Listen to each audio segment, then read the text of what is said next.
So guys, what if Naruto have Sona Sitri as pevry teacher Harem? Special Movie 1.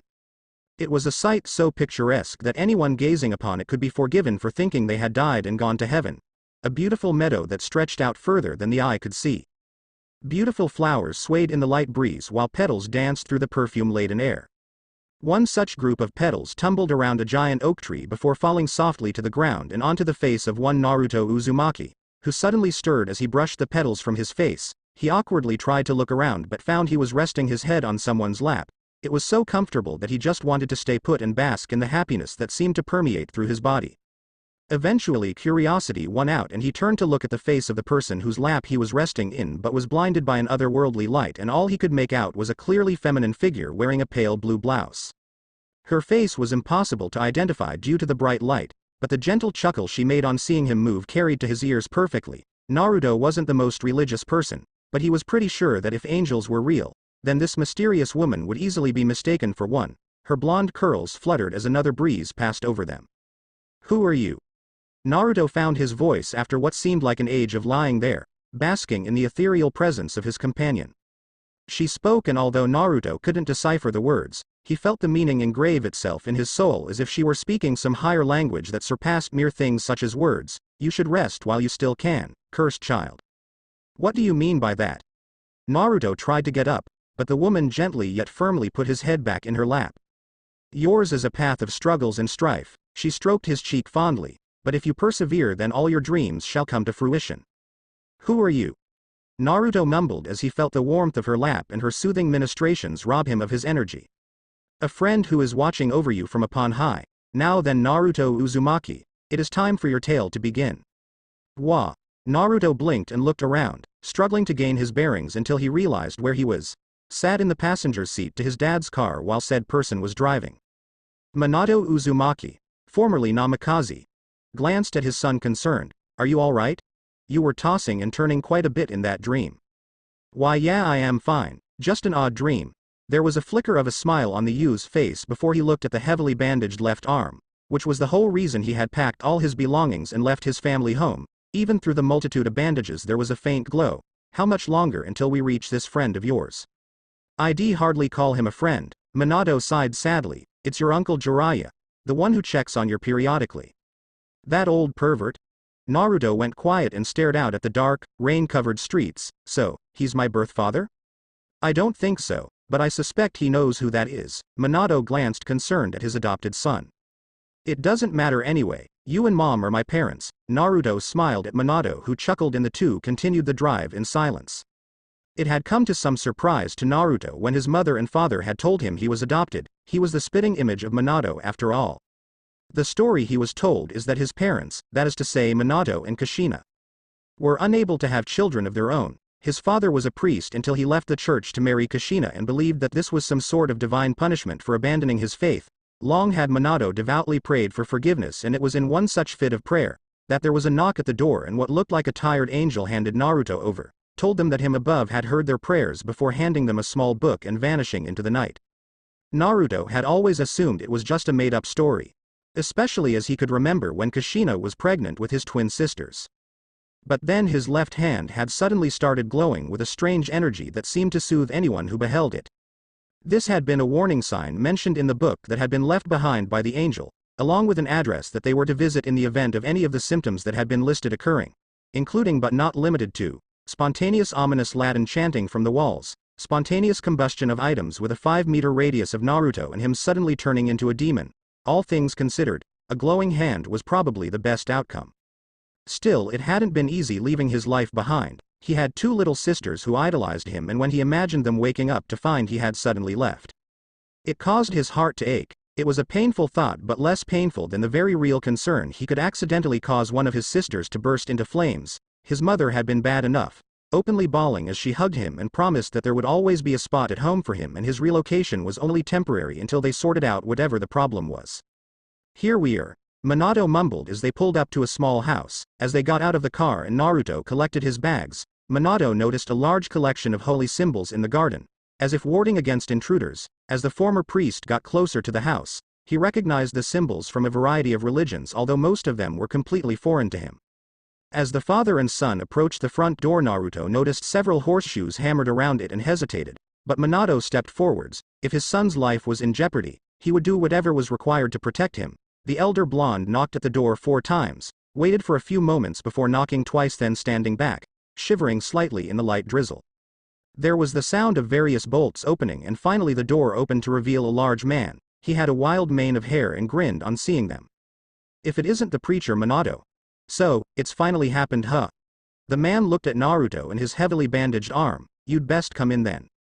Sharing a concerned look, Minato and Naruto followed the giant of a man into the house, where the host bolted several locks and drew a strange magic circle using a large block of chalk that had been resting in an umbrella stand. Satisfied with his handiwork, the large man guided them into what looked like a Western-style living room and gestured to some dog-eared recliners before plopping down in one closest to a slowly burning log fire.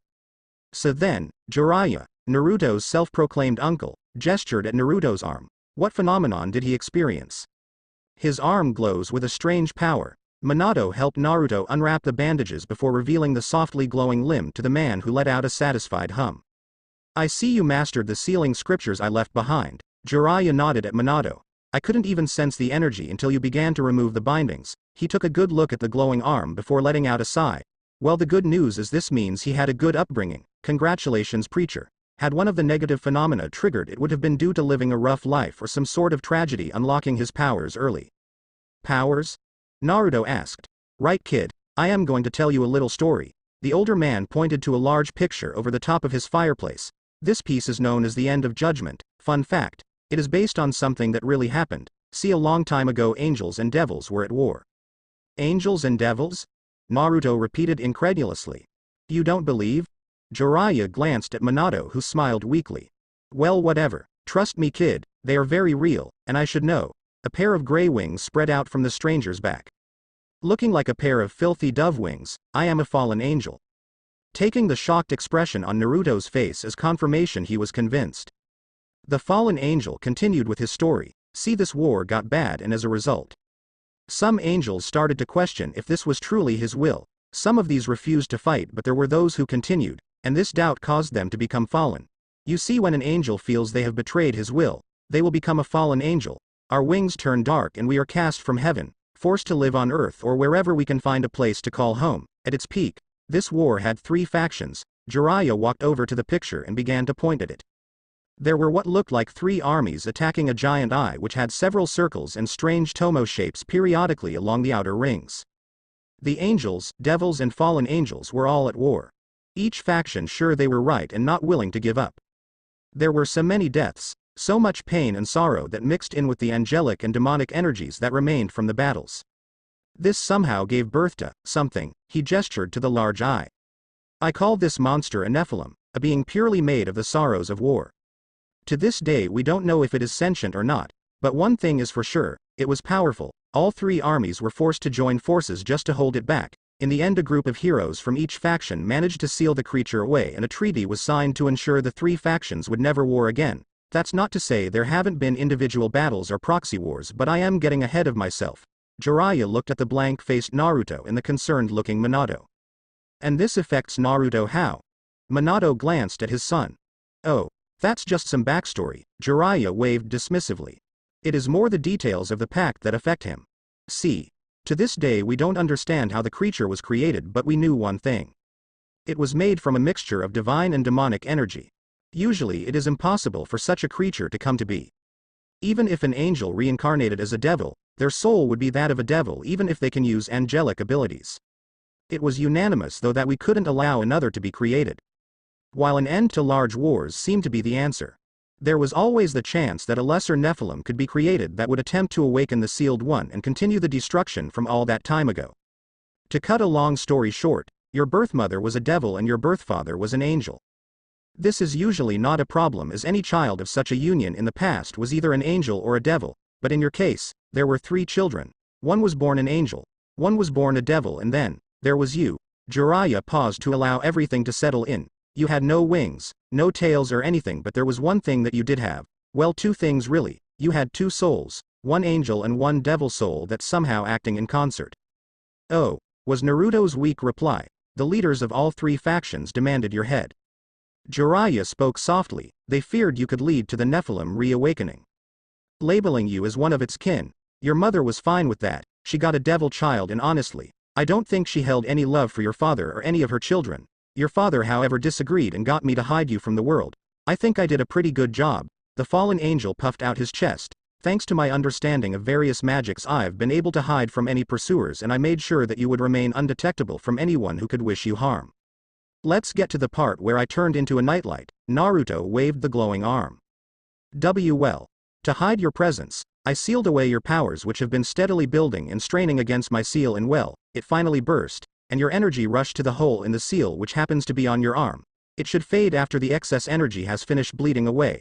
Jiraiya laughed. I was fairly sure that a positive manifestation would show. I could tell you and your wife would be good parents, he nodded sagely. And the people who were hunting Naruto can find him now? Minato scowled, can't you reseal him? It's not very practical to keep resealing him, imagine Naruto's a tap. Sure he was easy to seal when there was only a trickle of flow coming out of him but now the tap is like half open. So any seal put on him will burst within a few weeks at best. It isn't impossible for him to live out the rest of his life like that but the older he gets, the more frequent he will need his seals replacing and eventually he is going to slip up and they will find him, and they will use any method to get a hold of him. It isn't just Naruto they would target, but you, your wife and daughters as well. Everyone is out to get me? Even the angels? Naruto blinked. Especially the angels, you don't know how deep set the fear of the Nephilim is, you don't know the cost of sealing it away. The cost? The creator was destroyed in the attempt, Jiraiya muttered. That's not possible. Minato clutched his crucifix in horror. So, I hope you can understand how desperate all three factions would be to find and destroy Naruto and that those who wouldn't destroy him, would want to control him instead. That's why I am here to offer an alternative to running away and constantly hiding. Fighting back? Naruto suggested. Yeah, because that would definitely convince them you aren't a threat. Jiraiya rolled his eyes before striking Naruto with a rolled-up newspaper. Use your brain, Gaki. Well, what's your idea, genius? Naruto scowled back at the fallen angel who looked at him sternly. In order to be able to live your life, there are several people who need to be convinced you aren't a threat. The 4 seraphs who guard the throne of heaven, the 4 great satans of hell and Azazel of the fallen angels. Basically, if all the leaders agree you aren't a threat then you are good. And how do I get them all to think that? Naruto asked. I am still working on that bit. Jiraiya laughed weakly, but never fear. The great Jiraiya will have a plan. Honestly, I wasn't expecting to have to deal with this until you hit puberty, but you must be what, 16? I should have another 14 years to prepare. Who the hell reaches puberty at 30? Naruto retorted. I may possibly be misremembering when I went through puberty, Jiraiya begrudgingly accepted, but that was millennia ago. Plus, I was an angel. Do you know how hard puberty is for an angel who doesn't want to fall? I had to appear to so many nuns and they were all solid 9s. Getting back to the issue at hand, Minato rubbed his forehead. What do we do now? Well, that depends on Naruto here. Jiraiya looked at him. You can either live your life in fear, constantly replacing your seal and praying. Actually don't do that, it will get an angel's attention, hoping that you don't get discovered, or you can stay with me and master your powers, earn your right to live and be happy and safe in the knowledge you and your family, probably, won't get targeted by an official assassination attempt. I don't want to endanger my family. Naruto clenched his fists. Good response. Jiraiya gave him a cheesy grin and 2 thumbs up. Naruto. Minato hugged his son. I am proud of you, but don't feel like you have to do this. If you want to stay with us, you can. I know. Naruto returned the hug, but what kind of a big brother would I be if I put Tsunade and Mito in trouble? Besides, it's not as if we can't see each other, right? Well, I'd keep contact to a minimum just in case you get discovered before we are prepared, but otherwise yeah. Jiraiya nodded. I'll figure something out. I'd best head back home then. Minato released his son, if anything should happen to Naruto. Don't worry. Jiraiya put a hand over his heart. I give you my word that I will do everything I can to protect Naruto. And his education? Minato asked. Seriously? Jiraiya deadpanned, before withering in the ex-priest's cold gaze.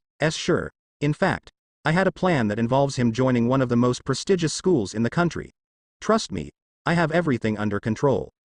Naruto. Minato's face softened. Remember, we are just a phone call away. I know. Tell Tsunade and Mito I am sorry I couldn't say goodbye to them, and tell Mom not to worry, I'll be back before she knows it. I'll pass the message on, with a final nod to Naruto and warning look at Jiraiya. Minato left the house and Jiraiya followed him, making sure to redraw the magical circle and close all the bolts again before returning to Naruto. Right then. Are you ready to learn some awesome powers? Jiraiya walked over to a large bookcase that seemed to form out of the shadows before picking a large tome made of leather and tossing it at Naruto, who was knocked over by the sheer weight. The Complete Guide to Channeling Magic. Naruto looked at Jiraiya curiously. Don't worry, there is a translation spell on it, so even though it is an old English book you should have no problems. I am sure you'll master the first few exercises pretty quickly. Jiraiya waved dismissively. Oh. Before I forget, your room is in the attic, so make yourself comfortable and find me when you have completed the first 2 exercises. Alright. Naruto lifted the book with a grunt of exertion before climbing up the stairs and finally a step ladder to get into the dusty, windowless attic. There was a futon in one corner and a small lamp. But the room was otherwise empty of furniture. There were various magic circles and horseshoes decorating the wall and offering some sort of mystical protection. Naruto assumed, tossing his backpack full of clothes to one side. He opened the book and read the name of the first exercise he came to. Advanced manipulation of magical energies to create physical replicas capable of independent thought. Grand Magus rank recommended. Are you sure this is the right book? Naruto yelled down the stairs. What? Too hard for you? Like hell it is. I'll kick this book's ass. Naruto shot back as he stared intently at words that made no sense to him, but had be damned before he admitted defeat. After a few hours, Jiraiya went up to check on him and found him snoring noisily. Didn't think he'd have this much difficulty with the starter exercises. He frowned before looking at the open book and snorting loudly. Oh right, that's a Western book, so he's reading from the back. A Grand Magus skill. Huh. I'll give him a few days before pointing out he is trying to learn a high-level skill without any of the foundations. Maybe it will teach him humility or something. The old pervert chuckled before moving a blanket to cover the sleeping Naruto and heading back downstairs. Good morning, Naruto. Jiraiya beamed as he helped himself to some of the toast that Naruto had made. Are you ready for the first part of Operation Jiraiya's awesome scheme? I vote we change the name. Naruto deadpanned, denied. Jiraiya smirked as he sat down in the worn-out recliner near the fire. See, I happen to have it on good authority that there is a school quite nearby that is a known hangout of devils that are linked to at least 2 of the 4 Satans. Quite a prestigious school as well. If you can win over these devils, then they could put in a good word with the Satans and, hopefully, they'll see you as more useful alive than dead. But first thing first, you'll be needing this uniform. Kuo Academy? Naruto frowned as he looked at the logo on the uniform he had been given. It was a large overcoat and waistcoat that looked more like a butler's outfit than a student's. Yup. Jiraiya nodded. Trust me, with this uniform you'll have access to one of the best schools in Japan. At least when it comes to the quality of girls there, which should keep your dad happy. Also, I'll need you to bind your left arm with these bandages. They have various sigils to protect you from detection. I am not a fan of lessons, but I guess I can understand why my dad wants me to learn stuff. Naruto sighed heavily as he let Jiraiya bandage up the still glowing limb. I wouldn't worry about the lessons, Jiraiya smiled. Several hours later, a severely irritated Naruto glared at his reflection in a puddle. I wouldn't worry about the lessons, Naruto grumbled before throwing his mop at the puddle he was failing to clear up. What the hell, Jiraiya? Why am I a janitor at an all-girls school? He froze as he noticed some of the female students mutter to each other and look at him darkly, causing him to flinch before picking up the mop and getting back to work. Jiraiya had simply dropped him off and left him in the helpful hands of his fellow staff. Apparently, the all-girls school was starting preparations to become a co-ed school, and it was decided Naruto would be a test case. But not as a student, because Jiraiya had no faith in him passing the entrance exams. No, he was enrolled as a janitor. It wasn't what he had been expecting, but he could understand the logic. After all, he wanted to appear as a helpful person, and he could do that easier as a janitor than as a student, but being the only male in an all-girls school made him feel like he was an intruder. He looked around for the member of staff who was supposed to be showing him around, only to find himself alone in the corridor. While his outfit marked him out as one of the support staff at the academy, he was very aware that anyone who was unaware of his employment would assume he was a boy who had snuck in for some perverted scheme, given his youth and the fact that he was literally the only male member of staff he had seen so far. Uzumaki-san. A curt clipped voice snapped him out of his thoughts, and he span around to see a girl staring at him sternly. She was an attractive woman, and the Kuo student uniform only served to amplify that fact. In Naruto's opinion anyway. She had a focused look on her face with her violet eyes peering at him from behind her glasses. She was followed by a muscular-looking girl with short blonde hair and gray eyes as well as a wide grin, but when Naruto tried to look at her there was a strange sensation that forced him to look away. much to the girl's amusement. Why yeah. Naruto shrugged off the strange nausea that accompanied looking at the other girl for too long. Sorry, should I know you? I am the student president, Sitari Sona. The glasses-wearing woman looked at him critically before indicating the girl to her side. This is another member of the council, Saji-san. Sup. The girl's voice sounded wrong to Naruto, but thinking about it made him feel dizzy, so he just nodded in response. I hope you understand that you are a pilot scheme. Your behavior could very well shape the future of this school. Sona glanced at the puddle he was cleaning up. The standards here are very high. Should you be found lacking, I will not hesitate to have you removed from the school. Are we clear? See Crystal. Naruto saluted sloppily, dropping the mop he was carrying, which tipped over the bucket he had been using and spreading dirty water across the hallway. Good. There was a ghost of a smile and Sona walked away, her friend shaking with barely concealed amusement. As he watched the two students walk away, he let out a sigh he didn't realize he was holding. Man, that girl scares me. It's like talking to an actual demon or something. What the hell, Uzumaki-san? An angry voice yelled, and Naruto turned to see an irate maid advancing on him. I leave you alone to have a small cigarette break and return to this mess. Are you completely incompetent? You need to get your act together? While Naruto was getting lectured, Sona, or Sona as she was known to those who knew her true nature, paused and turned to her companion. So, the sensors at the gate were correct. It appears our janitor has an impressive amount of magical energy hidden behind a complex seal array on his left arm. Yeah. There was a flickering and suddenly Saji was a young male wearing a female school uniform. He almost saw through my disguise. I could see his mind and eyes struggling to agree with what was there. Do you think he has a sacred gear or something? I don't think so. Sona paused as she looked at her newest pawn before sighing and looking away. Keep maintaining that illusion. Should all go to plan, you will be able to attend as a male student shortly, but for now I need you to stay disguised. Are you planning to recruit that janitor? Genshiro Saji cracked his knuckles. With the latent magical energy he had, he could make a good rival for me with some training. We shall see. The manner of his recruitment was somewhat suspicious. So I suspect he is not here just to clean hallways. The ceiling implies he knows magic and either underestimated us or had no idea that devils of our level were here. We will keep an eye on him. Sona Sitri, heiress of the Sitri clan and one of the rare noble devils, stared into the distance thoughtfully. Besides, Rias may take a liking to him. She was looking for powerful people to add to her peerage for her upcoming raiding game. If he genuinely is as powerful as he seems, wouldn't it be a waste to let the House of Gremory get him? There was a hint of disappointment in Genshiro's voice. In order for you to achieve your dream, you'll need some powerful people who have sworn absolute loyalty to you. Well, see what the future holds. Sona frowned softly. In the meantime, I want to know where this Uzumaki Naruto came from and why he suddenly turned up here. If he can be used, then brilliant. If he is a threat, then hell be dealt with. Genshiro cracked his knuckles and looked as menacing as he could, considering he was wearing an ill-fitting girl's uniform. Thank you. The student had a bright smile on her face as she took the tray offered by Naruto. It seemed that along with janitor responsibilities, Naruto was supposed to help out with the catering staff. Fortunately, an elite academy such as this one had no shortage of professional chefs and waiters, so Naruto only had to work in the store. Apparently, the school figured this was a good way to introduce the students to him. He wondered how bored these girls must have been, seeing as he had generated quite the crowd. There was a sudden hush and the crowd parted as if on some unspoken command, and two girls walked towards the store. For a second Naruto forgot to breathe as he was overawed by the beauty of them. Sona had been a beautiful woman, but even she, narrowly, lost to these two girls. Judging by the way the other students were acting, these two had to be school idols. The first girl had long red hair with brilliant blue eyes and an impressive figure that made Naruto wonder if she was even Japanese. When she smiled at him, he forgot how to speak briefly before a light chuckle from the other girl snapped him from his stupor. This second girl looked more Japanese with her long black hair, although her soft violet eyes were different enough that they caught Naruto's attention. As with the other girl, her figure was one that models would kill for. Remembering his job, he cleared his throat. Ah, hello and welcome to Kuo's cafeteria store. How can I help you?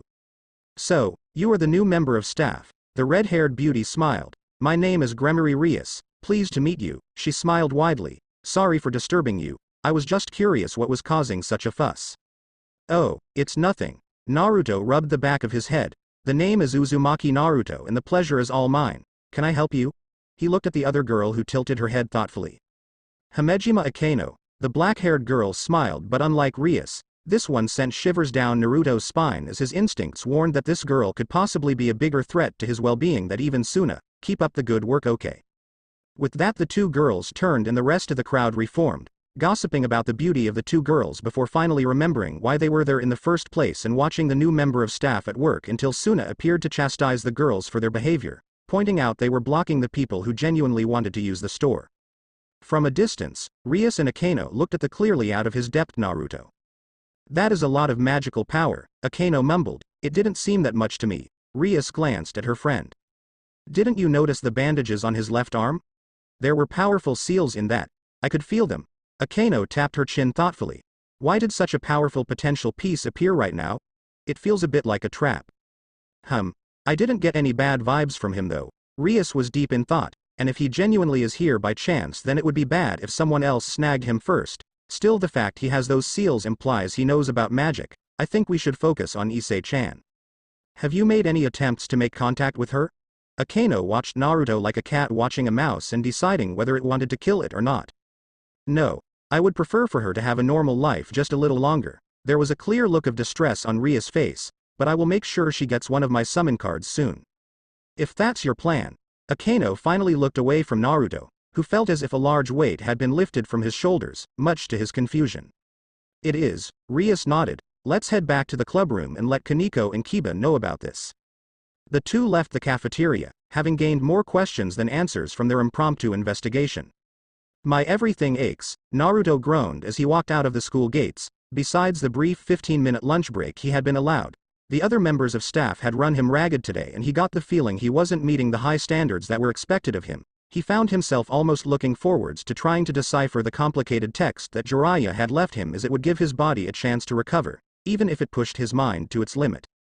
Deciding there was no real rush to get back home, Naruto decided to take a short detour, walking through a park on his way to Jiraiya's house. As he strolled along the pathway, marveling at the unusually high ratio of girls to boys, he noticed a girl in a tree wearing Kuo's uniform.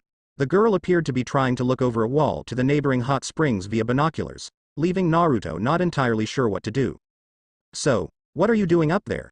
Naruto called out, causing the girl to cry out in alarm and drop the binoculars she was using. Desperately flailing, the girl nearly lost her balance. Seeing her lack of stability, Naruto ran to catch her, but tripped over a branch and rolled into the bark of the tree with such force that it sent the unbalanced girl falling out of tree. She hit a branch that got caught on her panties and span the girl around before she continued her descent, leaving her panties behind like a bizarre flag fluttering in the breeze. She landed atop of the dazed Naruto, her now exposed womanhood pressed against his face, and the two froze as they came to terms with their situation. So, the girl coughed awkwardly. That could have gone better. I can see it all, huh? Oh wow. She suddenly jumped up as if only just noticing he was there. She helped Naruto to his feet with considerably less screaming and fewer accusations that he was expecting, all things considered. So sorry. She bowed her head as if expecting a verbal berating. Naruto sighed as he looked at her and without thinking patted her head. There, no harm no foul, right? She looked up at him and Naruto realized what had done. Shed looked so much like one of his litter sisters with the guilty, fearful look he had instinctively patted her head like he would to them. His innate big brother spirit had kicked in before he had chance to realize what he was doing. Sorry. Naruto laughed weakly. Oh, it's fine. The girl beamed at him before tilted her head and humming. Say, are you by any chance? Is something wrong? Naruto suddenly felt a chill as the girl looked at his bandaged left arm and her eyes widened. That arm, could it be? Yeah, I think it is. Some sort of seal perhaps? The girl looked deep in thought before looking straight at Naruto suspiciously, completely indifferent to the fact she had been sat on his face literally half a minute ago. Yeah, I know what you are. The girl smirked at him, running a hand through her short, messy, brown hair and her chocolate brown eyes twinkling in mirth. Now he got a good look at the girl. He could see she had an athletic build with a light tan. She wore her uniform loosely, which rather than make her look scruffy gave her a hint of sexiness. You know what I am. Naruto suddenly had a cold sweat. Is she one of the people who I was supposed to be careful about? Will she try and kill me? You are a harem protagonist. She pointed at him victoriously. I have no idea what you. Naruto trailed off. Wait, what? Oh, come on. The girl beamed. The way you managed to end up in a sexual position by accident is a hallmark of a harem protagonist. Hey, you're that new employee at school, aren't you? A lone male at an all-girls school. You are the poster boy of a harem protagonist. I am not a harem protagonist, Naruto deadpanned. Hee. This sort of destined meeting. There's no doubt in my mind you are. The girl nodded sagely. I should know, I've read plenty of harem stories. You are here to start my route, right? I have literally no idea what you are talking about right now. Finally, my springtime of youth is now. The girl looked at the sky happily before freezing. Wait, if he is a harem protagonist, then, this could be my chance to make lots of sisters. Are you alright? Naruto walked towards the mumbling girl who suddenly span to face him, catching the blonde by surprise. I know you were eager to start my route and win my heart, but is that really fair on the other girls in the harem? What other girls? What harem? Are you confusing me with someone else? Isn't the only way to truly be fair to go for the harem route so everyone is happy? I think you need to go to hospital, you have a concussion. Naruto took a step backwards, but the panty-less girl grabbed his hands. You can do it. Go for the harem ending. With my help we can have the large family of sisters I've always wanted. I don't even know who you are, Naruto remarked dryly. Oh right, the girl laughed. My name is Hyodo Issei-chan. My 3 sizes are 84, 60, 86. Her excited bouncing caused her skirt to flutter and Naruto looked away. I guess I am sort of the athletic childhood friend type, but I can play the Imouto type if you'd like. That sounds like it would be fun to do.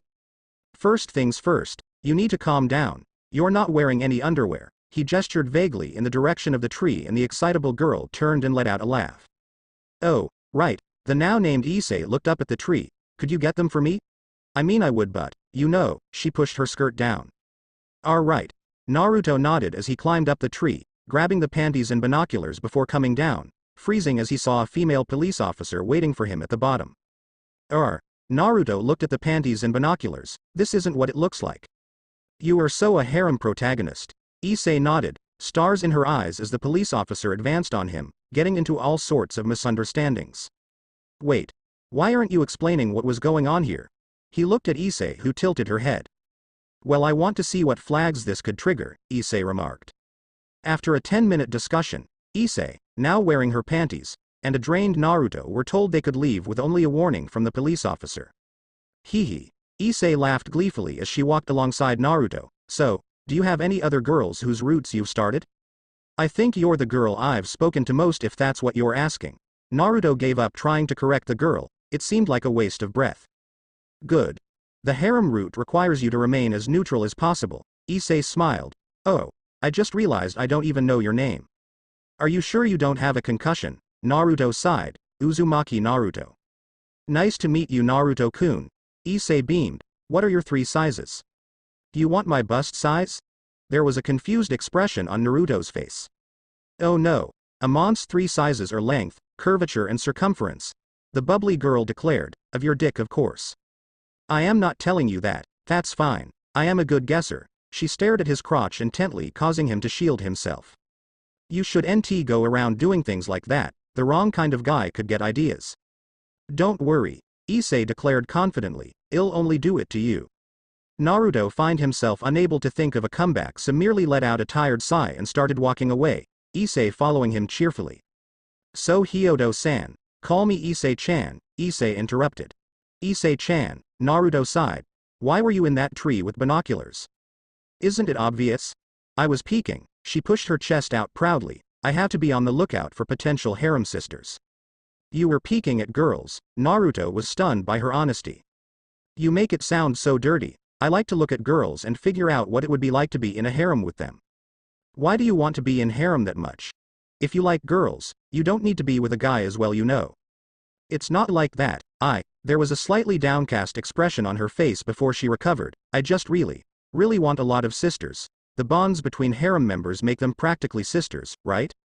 Well, Naruto rubbed the back of his head awkwardly. Listen, I am flattered you seem to think I am capable of helping you out here, but I really can't, sorry. I totally get it. She was clearly hurt, given away by her forced smile. Ha ha ha. Yeah, I was just messing around. Anyway, places to be and all that. It was nice meeting you. I am sorry for bugging you. I'll leave you alone. Sorry. She started to walk away, bobbing her head apologetically whilst laughing in such an obviously forced fashion. It was physically painful for him to hear. Naruto watched her slowly retreating figure with a soft frown. He knew that it was probably best to not get involved. Between his issues and the girl's odd personality, there was too much to unravel, and it would only put the strange girl in danger if she were to hang around with Naruto. After all, wasn't the reason he had left his family and friends behind so that no one else got involved in his current predicament? Naruto knew all this, but he also knew about acting out to get attention. Before he made his friends, he was a bit of a hellion desperate for attention.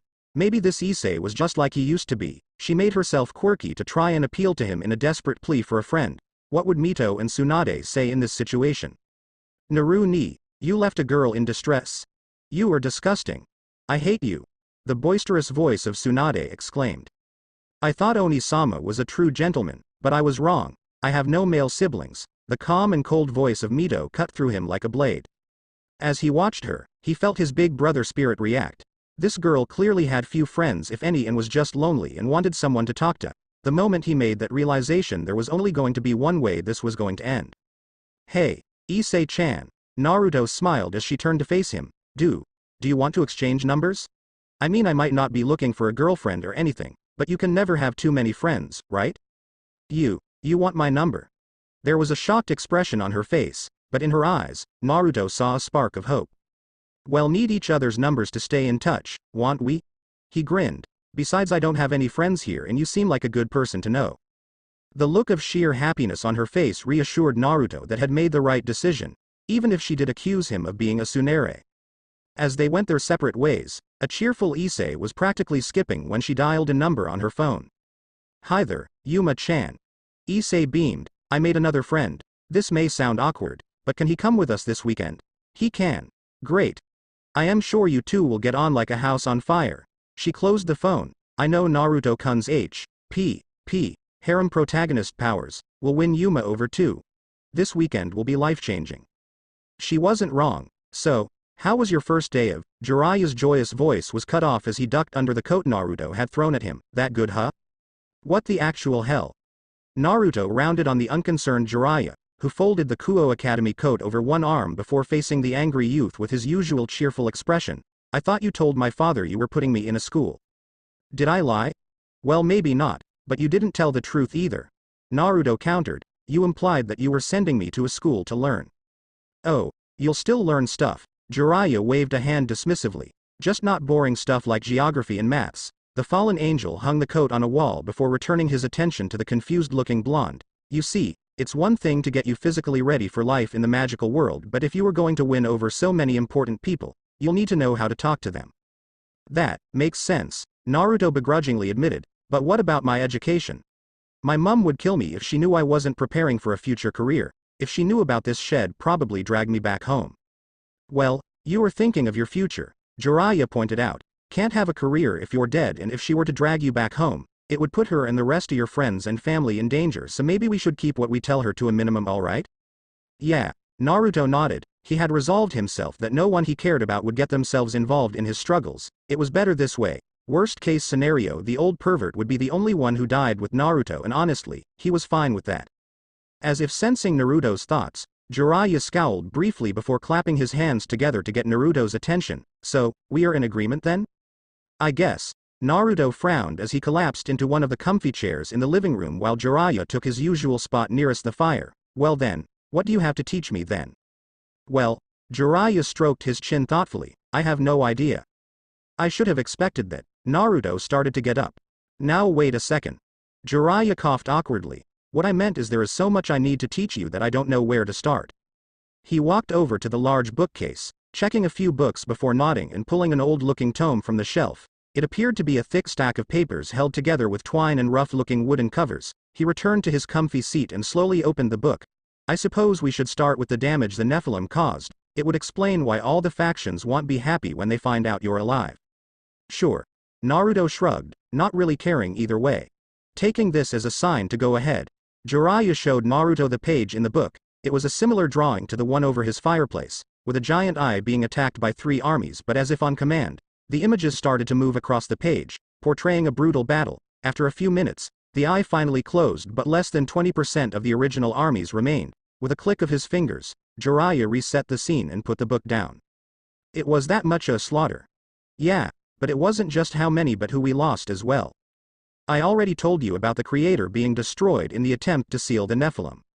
No one saw it, but we all felt it, like the sun suddenly vanished in the middle of the day. Jiraiya shivered. There were more than a few angels who fell when feeling that. Even some of those who had stayed in heaven. Initially there were around 1 million or so true angels in heaven and fighting in the wars. That's not including cherubs, seraphs or ascended saints. Have you ever heard the phrase that everyone has a guardian angel? Yeah. Naruto nodded. Well, it used to be true back when Judaism had just started. They were usually high-ranked cherubs, but still angelic beings. Human population wasn't as insane as it is now, but there was still hell of a lot of angels constantly on Earth. Jiraiya sighed. You must have been looking at, say 5 million angels in total at the time of the Nephilim attack. After the Nephilim first was born, all angels that weren't at risk of falling were deployed. In the final battle there was probably just shy of 4 million angels. Can you imagine that sight? Jiraiya's voice went a bit distant. 4 million angels all resplendent in his glory. The Nephilim's first attack halved that number. I can still see their feathers falling to the ground as we tried to process just what had happened. His voice went silent. Holy. Naruto bit back a curse. Yeah. Jiraiya let off a sad sigh before clearing his throat and resuming his story. After the final battle, the remaining angels that hadn't fallen was around 590,000-ish. The forces of heaven were crippled, so much so that in desperation they looked for ways to recruit more angels, but long story short, even this long after the Nephilim was sealed, heaven's forces are probably barely 2 million, and as most of them are uplifted humans, they don't compare to the original angels created by him. So, heaven is still recovering and may never fully recover. Naruto frowned. Yup. Jiraiya nodded. It's why they are so fierce when it comes protecting the church. Faith is the only thing stopping them from getting wiped out by the devils and fallen angels. Anything that could challenge their established system must be destroyed, be it a heretic or a being that was stronger than the creator. This makes the 4 seraphs doubly difficult to convince you aren't a threat. I see. Naruto scowled. How about the fallen angels? Do they have a similar issue with me? Well, Jiraiya chuckled softly. The fallen angels, they are not as unified as the other factions. There are quite a few like me who have no loyalties to Azazel. Quite a few fallen angels just revel in whatever it was that made them fall, but most of those who fell when he was lost all follow Azazel, seeking redemption for failing him. There are some extremists who believe that the angels who didn't fall are traitors to him, as they didn't care enough that they failed in their duty. Many blame the creator's weakness for the current situation and wonder why he bestowed salvation on his creations while letting his most loyal children fall. What made you fall? Naruto asked.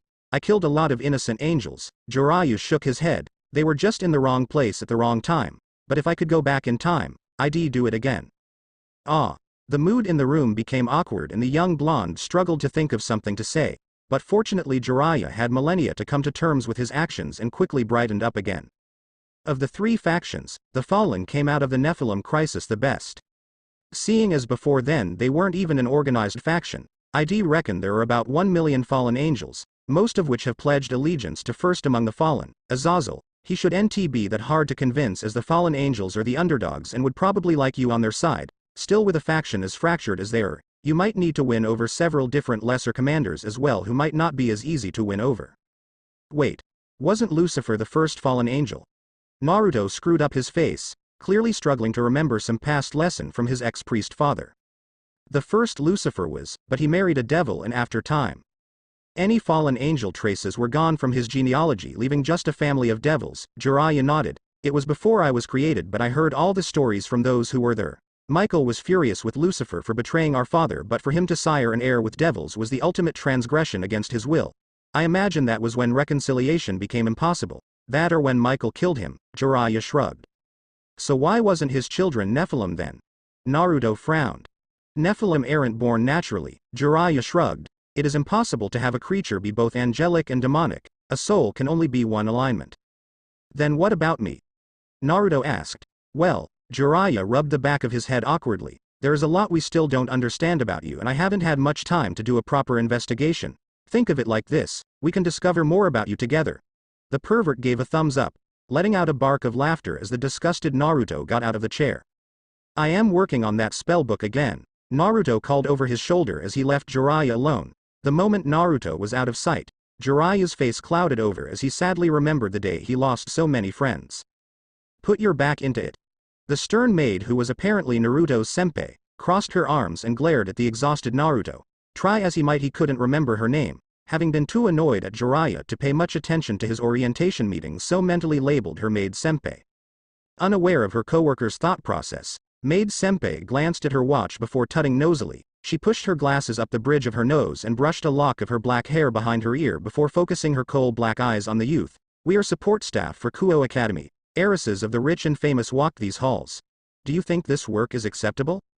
With all due respect, the frustrated Naruto scowled at the maid. This is a toilet. It is as clean as it is ever going to be. I would eat my dinner out of it. It is that clean. Are you some sort of pervert who gets a kick out of eating food from a girl's toilet? There was a clear look of disgust on her face. If I say yes, will you make sure I never have to work in a girl's toilet again? Naruto asked hopefully, but the scoffing noise as the maid left for yet another cigarette break shattered any illusions that he would be getting out of this job. Picking up the brush, he looked at his weary reflection in the toilet before getting back to work, grumbling under his breath. The only consolation is that the school used Western toilets, so at least Naruto could sit down and take a break while the overbearing maid went to have her break. He heard some footsteps approaching, but thought nothing of it, knowing that there was a sign warning any girls that the toilets were being cleaned. Oh, it looks like they are shut, a quiet voice murmured, but in the silence of the bathroom it was possible for Naruto to hear her. There was the sound of footsteps and Naruto realized the girl had walked into the bathroom before freezing, almost as if she could sense him. He considered hiding, then realized that would make him seem more suspicious, so opened the door with a polite smile. I am sorry, but I am cleaning these toilets right now. Naruto looked at the girl who had entered. She was small, roughly the same size as his little sisters, and looked at him with a cold stare. While he found her white hair unusual, he was more worried about that judging stare. I am the cleaner. I am not a pervert. I see. The girl spoke quietly and emotionlessly, before walking into one of the cubicles and shutting the door. Naruto blinked. He looked around, not entirely sure how to react to this small girl. He then realized that since he was a cleaner, and she knew he was there, she had given him her unvoiced approval to continue working. Satisfied with this logic, he returned to the toilet stall he was working on and started to clean once more. No sooner had he started when he heard a splashing noise from the next cubicle. Trying not to think about it, he started to clean the bottom of the toilet and, purely by coincidence, looked underneath the adjoining stall. There were two slender legs with a pair of cute Neko print panties around the ankles. Feeling like a criminal, Naruto quickly got up and started to work on the toilet again. I mean, it was an accident, right? It wasn't as if I wanted to see that girl's panties. She's basically the same as my little sisters, right? I've seen their underwear plenty of times and it never bothered me, even when Tsunade tried to stuff a pair in my mouth. Satisfied he wasn't a bad person, he returned to his previous position, only to find two suspicious eyes looking at him. Hi there, Naruto smiled. Just cleaning. He made a show of wiping the floor near the toilet as the judging eyes locked onto him. Disgusting, the cold voice remarked before the girl got up and left the stall, leaving Naruto laughing hollowly as he absent-mindedly polished the same tile, stuck in that position for the remaining 10 minutes of his senpai's work break, who returned to find him staring at the floor despondently, that one tile glowing brightly. Well, you have the work ethic, I guess. We just need to improve your speed. The maid did a once-over on the toilet and begrudgingly accepted its condition as good enough. Now for the next one. And next one? Naruto blinked, but that one has just been used. Their toilets, they've all been used. The maid deadpanned as she dragged Naruto into the next cubicle, overseen by his senpai. The young blonde tried to shake off the feeling he was committing some sort of sin by repeatedly rubbing the seat that the girl had been sat on, even if it was his job. Outside the bathroom, the small girl walked up to an anhydrous youth who was stood staring out of the window. If not for the fact this was a girls' school, one would assume it was a boy stood waiting for the small girl, especially given the trousers and blazer that they wore. Kiba-san, came the soft voice of the young girl. Kaneko-san. Kiba smiled in response to her words, looking like a prince taken straight from a shoujo manga. Is everything alright? I saw the one Ria-senpai mentioned. Kaneko paused to look at the toilets. I see. Kiba's eyes narrowed and they reached for their waist, as if to draw a sword only they could see. Did he try anything? He saw my panties, Kaneko remarked bluntly. He is a useless pervert and not a threat. With nothing else to say she walked away. I see. Kiba laughed weakly before following her. Somewhere a fair few miles away, there was a phone sat on a table. This phone was largely unimportant, just a standard wireless house phone placed in a charging cradle on a table in a large dining room. It was a completely innocent scene with nothing worth mentioning about it. It was just a phone sat there, silently, minding its own business in a quiet house. It had been a good phone and had served its owners well. It was a shame that such a loyal phone was soon to be destroyed for no reason other than doing its job. It rang. There was a sudden explosion of movement and two blurs raced into the room. One from the kitchen and the other from the next room. These two blurs snatched the phone at the same time and each tried to take the phone, resulting in each blur taking half of the phone, pausing then preparing to blame the other for the broken phone. Now that they had stopped moving, it was clear to see the two young girls glaring at each other. One of them had her shoulder-length blonde hair in a short ponytail. She was wearing a pale green tank top and trousers and had brown eyes, currently glaring at the other girl. This was Tsunade Uzumaki, Naruto's little sister and the oldest of the twins. What the heck you do that for Mito? Naru was probably ringing to tell me how much he missed me and that he was coming back home to marry me. The other girl scoffed at this. She had bright red hair. Much like her mother, although hers was tied up in a bun on her right side with pins in it, whilst the left-hand side had a long trail of hair that fell to her waist. Unlike the casual attire of her twin, she was wearing a neat school uniform with a vivid green bow. It was the uniform of the school that Naruto was supposed to be attending and that she had gone to, despite having far better grades. Did you say something, you boorish individual? My beloved Oni-sama was probably trying to ring me to inform me that I was required at his side, and now thanks your brutish idiocy, I cannot respond to his urgent plea. Why would Naru want to talk to you? Unless he was planning on telling you that he loves me, so you should stop interfering. I apologize, I clearly struck your head and gave you a concussion, for you to believe my Oni-sama would want to be with you. Preposterous. Mita's calm voice were completely at odds with the anger in her eyes. Girls, play nice. A tired Minato walked in, putting a new phone on the table. This is the last phone, so please don't break it. I get that you miss Naruto, but there are better ways for you to deal with it, and before you ask, no, that wasn't Naruto. Dearest father, Mito bowed her head slightly. I apologize for this ruffian's crude outbursts. Is it not possible to send her to a zoo or something where she can be with her fellow simple-minded primates? Dad. She's saying stuff that I think is an insult. Tsunade scowled. Tell her to stop or I'll punch her. How primitive. Is there any wonder Oni-sama had to leave? Being related to such a brute was clearly putting too much strain on him, to the point where he had to leave in the night rather than face the disgrace. Maybe it was a certain someone who scared him away with all her sinister scheming. Tsunade pointed out. It is my duty as Oni-sama's future bride to ensure the best life for both of us. If that means scaring off a few unwanted pests, then I shall do my duty gladly. At least I didn't try and force my beloved Oni-sama to eat my underwear. I read somewhere that big brothers would use their sisters' panties to, Tsunade grumbled, satisfy their appetite. It was in a book. How base. Mito turned to Minato, who was currently wondering where Kushina and he went wrong. Have you heard this foul cretin? Hello everyone. A cheerful voice headed off the argument and a beaming Kushina entered the room. Naruto just texted me to let us all know he is doing well. With any luck he'll be back before we know it. Oni-sama must be so lonely. Mito bit her lip. Mayhap I should send him pictures of myself so that he may be warmed by the heat of my love, despite our bodies being distant. Apparently he's made a friend of sorts too. Issei apparently. Kushina frowned. Is that a girl's name or a boy's? Sounds like a boy. Tsunade nodded. Her attitude very similar to her mother's. After all, why would he need a female friend when he has me waiting for him at home? But what if this boy is a bad influence? Mito frowned. He may tell Oni-sama things like it is wrong to love his sweet sister Mito. A bad influence. Kushina blinked. Like maybe getting involved in shady dealings and getting him hooked on drugs. She glanced at her husband, her eyes ablaze with concern. Minato. Start the car, my baby needs me. Naruto is fine. Minato reassured his wife, kissing her on the cheek. Right, you are right of course. Kushina nodded. Oh, another text. He says this Issei-chan is a bit weird, but she seems friendly enough. Wait, she? Tsunade paled before punching the table. That hussy. I have to go and save Naru from her schemes. It appears a meddlesome insect has appeared. Mito frowned. Dearest father, I would like to request that you drive us to where Oni-sama, and this home-wrecking wench, may be located? She's probably getting my innocent little boy to do all sorts of horrible things. My baby's purity is in danger. Minato. The car.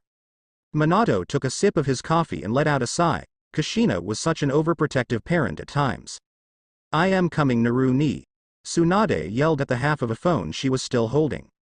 Why don't you go and talk to your boyfriend? Mito remarked with a sneer. Leave Oni-sama to me, his future bride. Boyfriend? Minato dropped his cup of coffee. Suheim has a boyfriend? He confessed to me, but I turned him down. Tsunade protested. I am going to marry Naru. His name? Minato smiled an eerie smile. I feel I need to have a talk with this young gentleman. He robotically walked towards the car, He knew what boys at that age wanted, and with his daughter, not a chance, he would put the fear of God into this boy. All in all, it was just your average day in the Uzumaki household.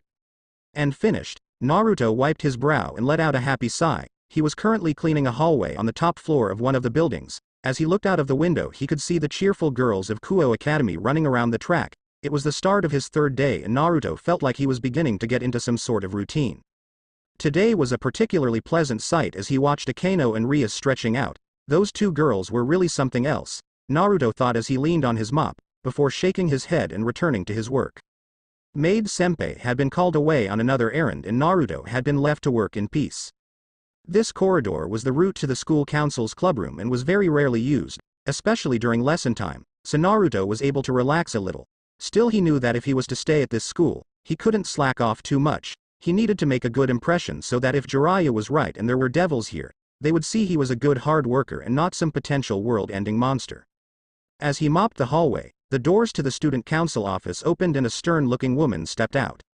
She had long black hair that fell to her knees, but what was more striking was her heterochromatic eyes that glanced at him behind her glasses. Her left eye was violet, but her right one was brown, and the sight was so unique that he couldn't help but stare. She raised an eyebrow quizzically and Naruto apologized, realizing how creepy that must have been. She was wearing the Kuo uniform and was a very attractive woman, although outshone by Rias and Akano, who had started jogging lightly and were visible out of the corner of Naruto's eye. You are Uzumaki Naruto-san, correct?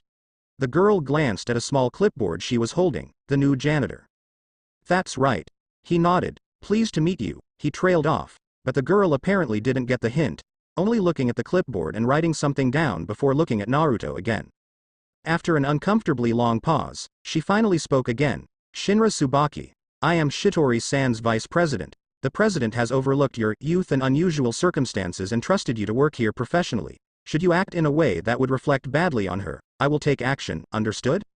Why yeah. Naruto nodded with a weak smile. Personally, I am conflicted about your recruitment. You have only been here a brief time and already the students appear to be getting distracted. I've had some reports of you being intimidating and yelling at your mop. Your supervisor has flagged you as needs improvement and we had reports of someone who looked a lot like you being caught with binoculars in a tree. She looked at Naruto suspiciously. Care to comment? Naruto smiled weakly. It was all a misunderstanding. I am not some sort of super pervert or anything.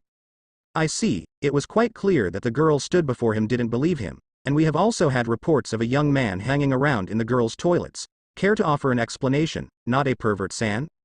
I was doing my job. Naruto protested loudly. I was asked to clean the girls' toilets and I did. Who in their right mind would send a boy to clean the girls' toilets? Especially a strange, uncouth boy who shows up out of nowhere begging to be hired. I don't remember begging, Naruto mumbled. I shall inform the president of this and request that in future, only female staff work in the girls' bathroom. That's fine by me, Naruto shrugged. Good. There was a bit of an awkward silence as Naruto fidgeted under the gaze of the vice president. Is there anything else? Naruto offered. Not yet. Tsubaki nodded coldly and started towards the stairs at the end of the corridor but lost her footing on the wet floor. Be careful, the floor is wet, Naruto warned. Tsubaki stopped to comment, but as she turned she slipped, falling backwards down the stairs. What happened next seemed to start in slow motion for Naruto. He ran to try and help the unbalanced girl yet slipped on the very floor he had warned her about. As he slipped uncontrollably towards her, Tsubaki managed to straighten herself out, only to be struck by the skidding Naruto, causing the two of them to fall down the stairs. Almost instinctively, Naruto wrapped his arms around the surprised vice president and tried to shield her from the fall down the stairs, clinging to her tightly and choosing to focus on the soft sensation of her breasts against his chest rather than the sharp and painful blows from the stairs. They crashed into the wall at the bottom of the stairs and Naruto released the vice president, who tried to stand but found her legs buckle and she fell back down, her skirt lifted and her top open, revealing a very conservative yet matching white bra and panties set. Naruto turned to ask if she was alright and got an eyeful. The two sat in silence, Naruto shocked by how the girl made something so simple look so sexy, while Tsubaki slowly reddened, although whether this was from embarrassment or anger was anyone's guess. Where do you think you were looking?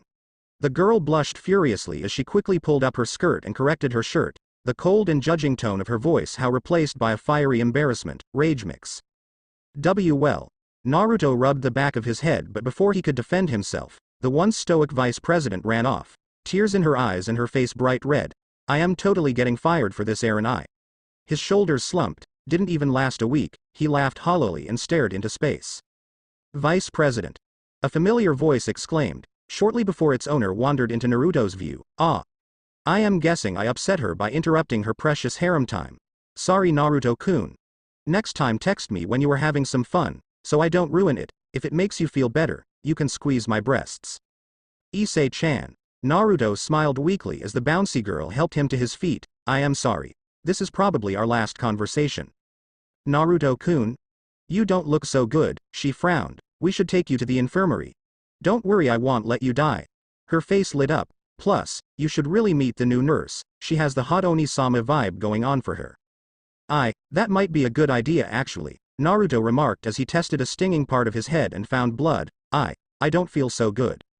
Even after seeing fallen angels, Naruto still wouldn't call himself religious, although at this point it was more his stubborn nature than anything else. Yet when Issei led him into the pure white infirmary and he saw her, he was pretty sure he had died. There was an angel waiting for his soul. Her beautiful face made him feel like he was ready to pass on. It was odd, Naruto thought as she fussed over him, her abundant breasts pushing into him through the white lab coat she was wearing. He wouldn't say she was the most attractive person he had seen. Tsubaki was more attractive to him, but there was just something about her that made Naruto feel content. I see. The nurse stepped backwards and turned to Issei. Please put him on a bed. It looks like Uzumaki-san has a nasty head wound. With the harem fanatic's assistance, Naruto clambered onto one of the infirmary beds and looked around the room. There were several beds, all separated by curtains and the usual fare for an infirmary. There were content murmurs from many beds and Naruto assumed he was not the only one caught in this field of happiness. The only thing that struck Naruto as unusual was the small girl sat in a chair glaring at him. She was the spitting image of the nurse, only a lot younger, but was wearing the same lab coat as her sister. Only the sleeves were too long, so they completely covered her arms with the limp sleeves hanging over the chair's armrests. Initially she seemed surprised that Naruto was looking at her before sticking her tongue out at him. You must have had a nasty tumble. The nurse planted a soft kiss on the back of his head, and Naruto felt better instantly. I hope you feel better. I feel a lot better already. Naruto glanced at Issei, only to find she had left. Probably so she didn't interfere with his harem building efforts or whatever it was she said. Hyuga-sensei. The chibi mimed shooting Naruto with a bow, so he mimed catching the arrow and tossing it aside. The nurse looked between Naruto and the girl with a shocked expression, with a sudden smile as it appeared she had realized something. Please just call me Hinata. Hinata smiled softly at him. We are work colleagues after all. I only started a few months ago myself. I trust my little sister isn't bothering you. Oh right. Thanks Hinata-san. Naruto grinned stupidly as Hinata leaned over him to check his injuries, resulting in her ample breasts pressing into his stomach. It's okay. She's only a little girl, so I know she is just bored. Get that perverted look off of your face. The chibi suddenly exploded and used a slingshot to fire dry beans at Naruto. Evil out. Evil out. You're way out of season there, Naruto grumbled as Hinata walked over to the little girl. He's a bad man, Oni-sama. The girl looked at Hinata, who smiled and patted her head, calming the little girl down. Sorry about this, little cherub. Apologized to Naruto-san, Hanabi-chan. Sorry, it was clear by her tone and look, that she was anything but. I won't do it again. Isn't everything much better when we all work together?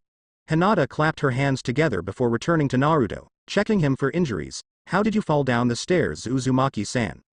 Oh, I was just trying to stop someone else from falling since it was kind of my fault that she did. Naruto yawned sleepily. This bed was soft, as were the breasts of Hinata as she leaned over him to adjust the sheets. He suddenly felt like he just wanted to sleep and let the cheerful nurse take care of him. As he felt himself drifting off, there was sudden shooting pain and his mind cleared instantly. The pain had seemed to come from within himself, but after feeling it, his mind was clear. There was a confused look on the face of the nurse, followed by a wide smile. You seem energetic for someone who fell down the stairs. Maybe your injuries were not as bad as I feared. Trying his best to ignore the chibi who was pulling faces at him, Naruto allowed the nurse to check him out once more. How peculiar. All your wounds have healed. The nurse frowned, and Naruto started to feel uncomfortable as she trailed a finger across the back of his head where he had been bleeding. Oh well, maybe the wounds were less severe than I thought. Yes, that is definitely it. Naruto sprang out of bed laughing. Man, I feel amazing. Like better than before I was hurt. I feel full of energy. Well, that is just fantastic. A voice dripping sarcasm declared. and Naruto turned to see Maid Senpai stood there, with a smile that didn't quite reach her eyes. I am glad you have so much energy, Kohai, as we have so much work that you need to do. A protesting Naruto was dragged away, watched by Hinata and Hanabi. After a few moments, the small girl turned to her older sister. Why are you smiling like that? She asked sulkily. I don't like him, he liked feeling your breasts. I could tell. I suspect he is the one we were waiting for, was all that Hinata said as she patted her little sister on the head. One way or another, we shall see. When Naruto returned to Jiraiya's house, any elation he had been feeling had faded, replaced by the certainty that he was getting fired tomorrow. One or two events maybe he could have been explained away as coincidence, but if there were reports of him being accosted by the police as well, it certainly didn't look good, and that was before he had unintentionally stared at the vice president when she had her underwear on display after pushing her down some stairs. The poor girl had been avoiding him all day and he was unable to apologize to her, and given the no-nonsense attitude that Sona seemed to have, there was no way he could talk his way out of being fired. The instant he opened the door to his current abode, Jiraiya was there to redraw the seals and noticed his demeanor. Being the tactful and caring guardian angel he was, Jiraiya knew exactly what to say. Well, you look like crap, the fallen angel laughed. Did she turn you down? Who? A confused expression shot over Naruto's face. The girl you were texting last night. The girl? Wait a second, have you been reading my text messages? Naruto froze up. I was hoping you were sexting some cute girl and I could get her to send you pictures, Jiraiya replied dismissively, but you were talking about boring crap, and I was so hopeful when she mentioned stuff about a harem. He let out a disappointed sigh. Stop reading my private messages. Naruto glared at the old pervert. Hey, my job is to keep you safe. How can I do that if you go ahead and let some stranger into my house? Jiraiya protested. Plus, if you were planning to sneak a girl in, I need to know so I can make myself scarce. I have seals that show me what is going on in all rooms of this house. Trust me, watching two teenagers fucking like rabbits isn't on my to-do list. Well, not when you were one of them anyway. All rooms? Naruto froze. Even my bedroom. It's perfectly normal and I don't watch you, Jiraiya smiled. Although if you want some new magazines I can buy you a few. I'm going to look into getting some Wi-Fi now I have some money coming in. You have a job? Naruto quickly leapt on the first topic change he was presented with. Well, I am an author, although I haven't published any books yet. I needed the money to buy supplies and so on before I could start. Then where are you getting money from? Naruto trailed off as it suddenly occurred to him. You're taking my wages, aren't you? I am slaving over a cold mop and you are getting rich off my labor? Think of it as a rent payment, as well as food and tuition fees. Jiraiya waved off his anger. Speaking of which, do you want another lesson? I never told you what the state of the devil clans are, did I? Devil clans? Naruto asked, deciding to come back to his wages at a later point. Right now, he needed all the information he could get to save his own life and by extension the lives of those who he interacted with. Before we start, summarize what I told you last time. Jiraiya tried his best to look scholarly. The angels hate me because I am better than God, and fallen angels hate everyone, themselves most of all. Naruto rubbed the back of his head. Amazing. Jiraiya shook his head. That was almost correct apart from everything you just said, but I don't have time to correct you today. Read the damn book. Jiraiya gestured to the bookshelf. But do it in your own time because I am bored of talking about angels and want to move on to devils. Your teaching is about as strong as your moral compass. Naruto deadpanned but raised no objections. I won't go back too far, as it really doesn't matter where the first devils came from and no one can agree on it anyway. What we know as modern devils are essentially the inverse of angels. Whereas angels gain power from faith, it weakens devils. So they actively seek to undermine the faith wherever they can. It used to be hard before the creator was, well, you know. Jiraiya shook his head sadly. Now it is harder to keep the faithful, so the devils don't really try and corrupt anyone anymore. They'll just wait for people to come to them instead, but don't think this means they are doing well. There used to be 72 great demon clans prior to the Nephilim. Dare to guess how many still remain? If the angels were anything to go by, I'd say maybe 10? Naruto suggested with a shrug. 33, Jiraiya remarked, which does make it seem like they got off lightly, doesn't it? The only reason that figure is so high is because most families made sure they left a male heir behind to carry on the clan, but infighting between old rivals resulted in the weaker heirs being killed off during the purge of old hell. At their height, a clan would consist of a main family, several branch families, and countless bastards raised as servants. Now a clan is essentially a small family unit. Marriage contracts between the 33 are common. To ensure the purity of the devil race but to maintain a force capable of opposing heaven, they have plenty of half-breed or resurrected devils to fill out the ranks, much like heaven's forces. Technically speaking, the devils are doing the best of the three clans, but the fact the fallen are more hostile to devils than angels means that there is a delicate power balance in play, which is part of the reason that the Pact of the Nephilim is still in effect today. Didn't you mention 4 Satans or something? If there are 33 clans, then how do those 4 come into it? By becoming a Satan, they effectively forfeit their right to rule a clan. Becoming independent and part of the ruling council of hell, you win the hearts of the Satans. The rest of the clans and devilkind will fall into place. Jiraiya finished his lecture with a yawn. Most of the clans have some sort of gimmick that you need to be wary of. Just try not to pick a fight with the Phoenix clan. Those bastards are ridiculously difficult to kill. Jiraiya winced.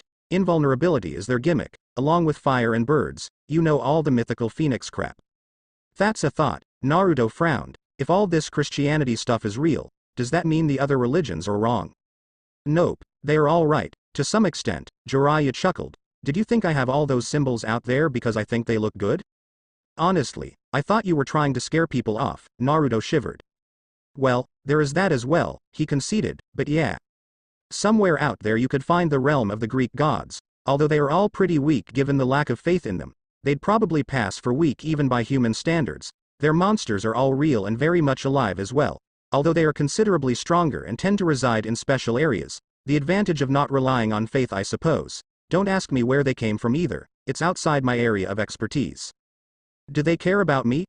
Naruto asked. Kid, you have the potential to become as strong as something that killed the creator. These dime a dozen. Forgotten pantheons are probably creaming themselves at the thought of having you under their control. I wouldn't be surprised if Aphrodite herself is reading the Karma Sutra looking for ways to turn you into her mindless servant. Well, I would, but that's only because everyone should think you're dead. But the point still stands, when your survival becomes public knowledge, your life is going to get interesting. You'll probably have Aphrodite riding you like a bucking bronco. There was a distant look in his eyes. Jiraiya. Naruto waved a hand in front of his face, but the perverted hermit was out of it. Ishtar stripped down and begging for your seed while Nanaya gently licks your naked chest. Jiraiya started to giggle perversely. Maybe even Bastet would show up as a cute Neko girl. You're weirding me out right now. Freya whispering sweet nothings whilst Frigg uses her amazing breasts. Jiraiya whispered before giggling. Laufin getting involved as well, making out with Frigg as they work together to bring you to climax. Suddenly Jiraiya angrily glared at Naruto. Why the hell do you get all the sexy goddesses, huh? Why couldn't I be the Nephilim, you bastard? I am lost for words. Naruto shook his head, although there was a bit of a spring in his step as he went to his room to work on his magic studies. After all, what teenage boy wouldn't like to be the target of several attractive goddesses desperate for his loyalty? It was almost enough to distract him from the real threat of angel or devil assassins and the fact he may have gotten himself fired. When people think of heaven, they probably think of wide open fields or some luxurious estates. So it would probably be a bit disappointing for anyone who thought that to see the current room in which the 4 seraphs of the throne of heaven were currently located, it could have passed as a meeting room in pretty much any set of offices the world over, if not for the clearly angelic nature of the 4 beings sat at the table, or the multitude of smaller, less winged angels hovering around the fringes of the room. One of the 4 seated at the table stood up slowly, and silence descended on the room, smothering the excited whisperings. It was very unusual for Michael, current master of the faith system, to call a meeting, never mind demanding it immediately. When the silence had finally filled the room, the standing angel cleared his throat. I bring grave tidings. His voice carried a gravitas that almost demanded you listen. In fact, many of those gathered were compelled to bow their heads on hearing the voice, deeming themselves as unworthy of gazing upon the speaker and his golden wings. His long blonde hair and kind face marked him out as Michael. There are ripples in the world of man and they bring grave tidings. With all due respect, brother, that was apparent when you called us all here for an instant meeting. One of the other angels, Uriel, responded. Indeed, such a thing has not happened, not since the beast. Raphael, the 3rd angel, added his thoughts. On mentioning the beast, the entire room fell silent, with some even sobbing softly, as if just mentioning its name was enough to bring back the sense of loss of that war. Indeed, Michael looked at his 2 brothers and lone sister. I fear the cursed child yet lives. Impossible. Uriel raised his voice over the gasps of the assembled angels. You personally saw to the creature's destruction, did you not? Indeed, Michael nodded. I believed that was the case. However, I fear I may have not been successful. Several days ago, for just a brief instant, The oracles reported a spike of energy that triggered many of our warning systems and first response units on Earth, the unique beastkin signature of the cursed child. The creature is on Earth. The horror in Raphael's voice was clear for all to see. This complicates matters. Brothers, there was a soft, soothing voice and the fourth angel stood up, smiling sadly. Are we even sure that this is the cursed child? Just by looking at her, even the other seraphs felt their cares melting away. She was the most beautiful woman in heaven, the golden-haired Gabriel. Gabriel. Michael smiled at his sister, ever a calming presence when others overreact. But in this case, I fear your optimism is unwarranted. We cannot allow another beast to rise. We barely survived the first time. If we take action now, there is every chance the fallen and the devils will take that as a sign we have broken the treaty and attack us. Uriel leaned back in his chair. We do not have the manpower to fight a costly war. I have to agree with Brother Uriel. Raphael shook his head. We cannot stage a massive invasion to deal with this threat, not without liaising with the other factions. And how do we not know the other factions are planning to use him in their hubris? The devils are a race that despised Father and everything he stood for. They could be planning to destroy the land of his children as an act of spite. Michael looked at his siblings. I have presented my case and would put it to a vote. I say we send an elite crew of angels to investigate. Should they find the cursed child, they are to destroy it. Should they find anyone who knows anything about it, they are to question them, using any methods possible. We move first, ask for forgiveness later. Given the severity of this case, I will only move if we all agree this is the case. I agree. Uriel nodded his head. It is not an easy decision to make, but if we move quickly, we can patch things over with the other factions. I also agree. Raphael sighed. I shall send messages to the other factions, so at least we can claim there must have been some sort of delay and we thought we gave the adequate time to raise any objections. Sister? Michael looked at the last member of the four. I was there, she whispered softly. The first wave, all 4 million of us descending on that thing. A tear rolled down her cheek. I should have died, but one of my cherubs saw the attack and managed to blast me clear of it. I watched as just under half our entire race was erased. There was nothing save the few feathers of the fallen that had been outside the beam's area of effect. I lost so many of my brothers and sisters. I will not allow that to happen again. Then we are in agreement. Michael nodded. No. What? The other seraphs froze in confusion. Yes, there is a chance that the cursed child is on Earth. But you said yourself that it was a momentary flicker that our oracles spotted. Gabriel shook her head slowly. Yes, there is a chance that the cursed child is alive. If it is alive, there is a chance that the cursed child will become a powerful beastkin. If it becomes powerful, then there is a chance that it will be hostile and become another beast. If we act, we only need one of the factions to declare war and the other will follow suit. The fallen have been preparing for something for some time. I fear this may give them the excuse they are looking for to resume hostilities. There was silence as the other seraphs processed her words. We have agents in position already. Gabriel smiled weakly. Let us take time to let them investigate and report anything. I said without a unanimous decision, I would not proceed. Michael looked his sister. If you truly believe this, I shall honor my word and merely adopt a wait-and-see approach. Agreed? Agreed. The other three nodded and everyone left the room, until only Gabriel and Michael were remaining. Sister, Michael looked at her. Do you truly believe this is the best way? Yes, Gabriel nodded, not a trace of doubt in her voice. Very well, Michael nodded. For the time being, I entrust you with monitoring the cursed child situation. Should he be found, I trust in your judgment. He left without another word. Naruto was a nervous wreck as he walked down the corridor, fussing with the buttons on his jacket. Despite his best attempts to clear up the misunderstanding with Tsubaki, he was yet to achieve any success. If anything, his reputation was suffering slightly for it, although that could have something to do with him hanging around outside the girls' toilets after seeing the vice president enter them. Unfortunately, he was dragged away by Maid Senpai just as Tsubaki left and was unable to speak to her. Shaking his head, Naruto approached the building that Maid Senpai had ordered him to clean. It was a large, old-looking building, with various Western touches that Naruto was sure his father would have approved of if he ever saw them. A cult club? Naruto deadpanned as he read the small sign affixed next to the doors. I bet they'd wet themselves if they realized a genuine magical being was stood outside their clubroom. Well, clubhouse I guess. Allowing a brief chuckle, he knocked on the door loudly, but got no response. Satisfied that no one was coming to let him in, he opened the door and entered.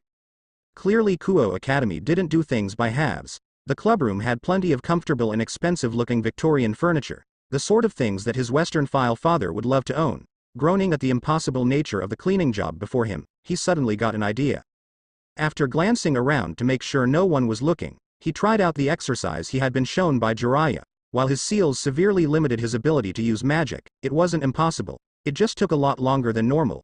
Unfortunately, even if he could slowly but surely cast a spell, it didn't matter if he lacked the skill to use the spell properly, and after 5 attempts, Naruto looked down at the pale, groaning clones and ended their misery.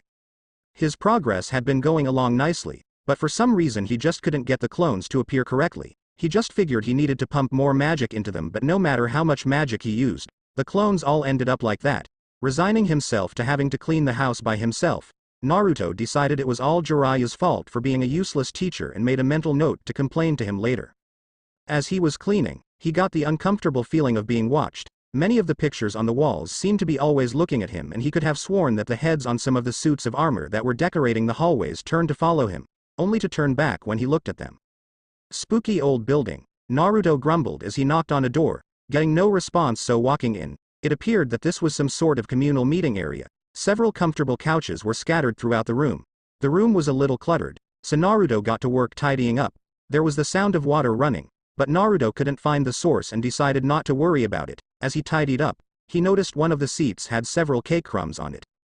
Grumbling to himself about messy eaters, he looked around for some sort of vacuum cleaner, but when his search was unsuccessful, started looking for a dustpan and brush instead. Don't worry about the lessons, Naruto grumbled. No, just worry about being made senpai's slave and I'll take all your money because I am an old pervert. Letting out a frustrated sigh, Naruto leaned against a wooden panel that suddenly sunk into the wall, causing Naruto to let out a yelp and stagger backwards.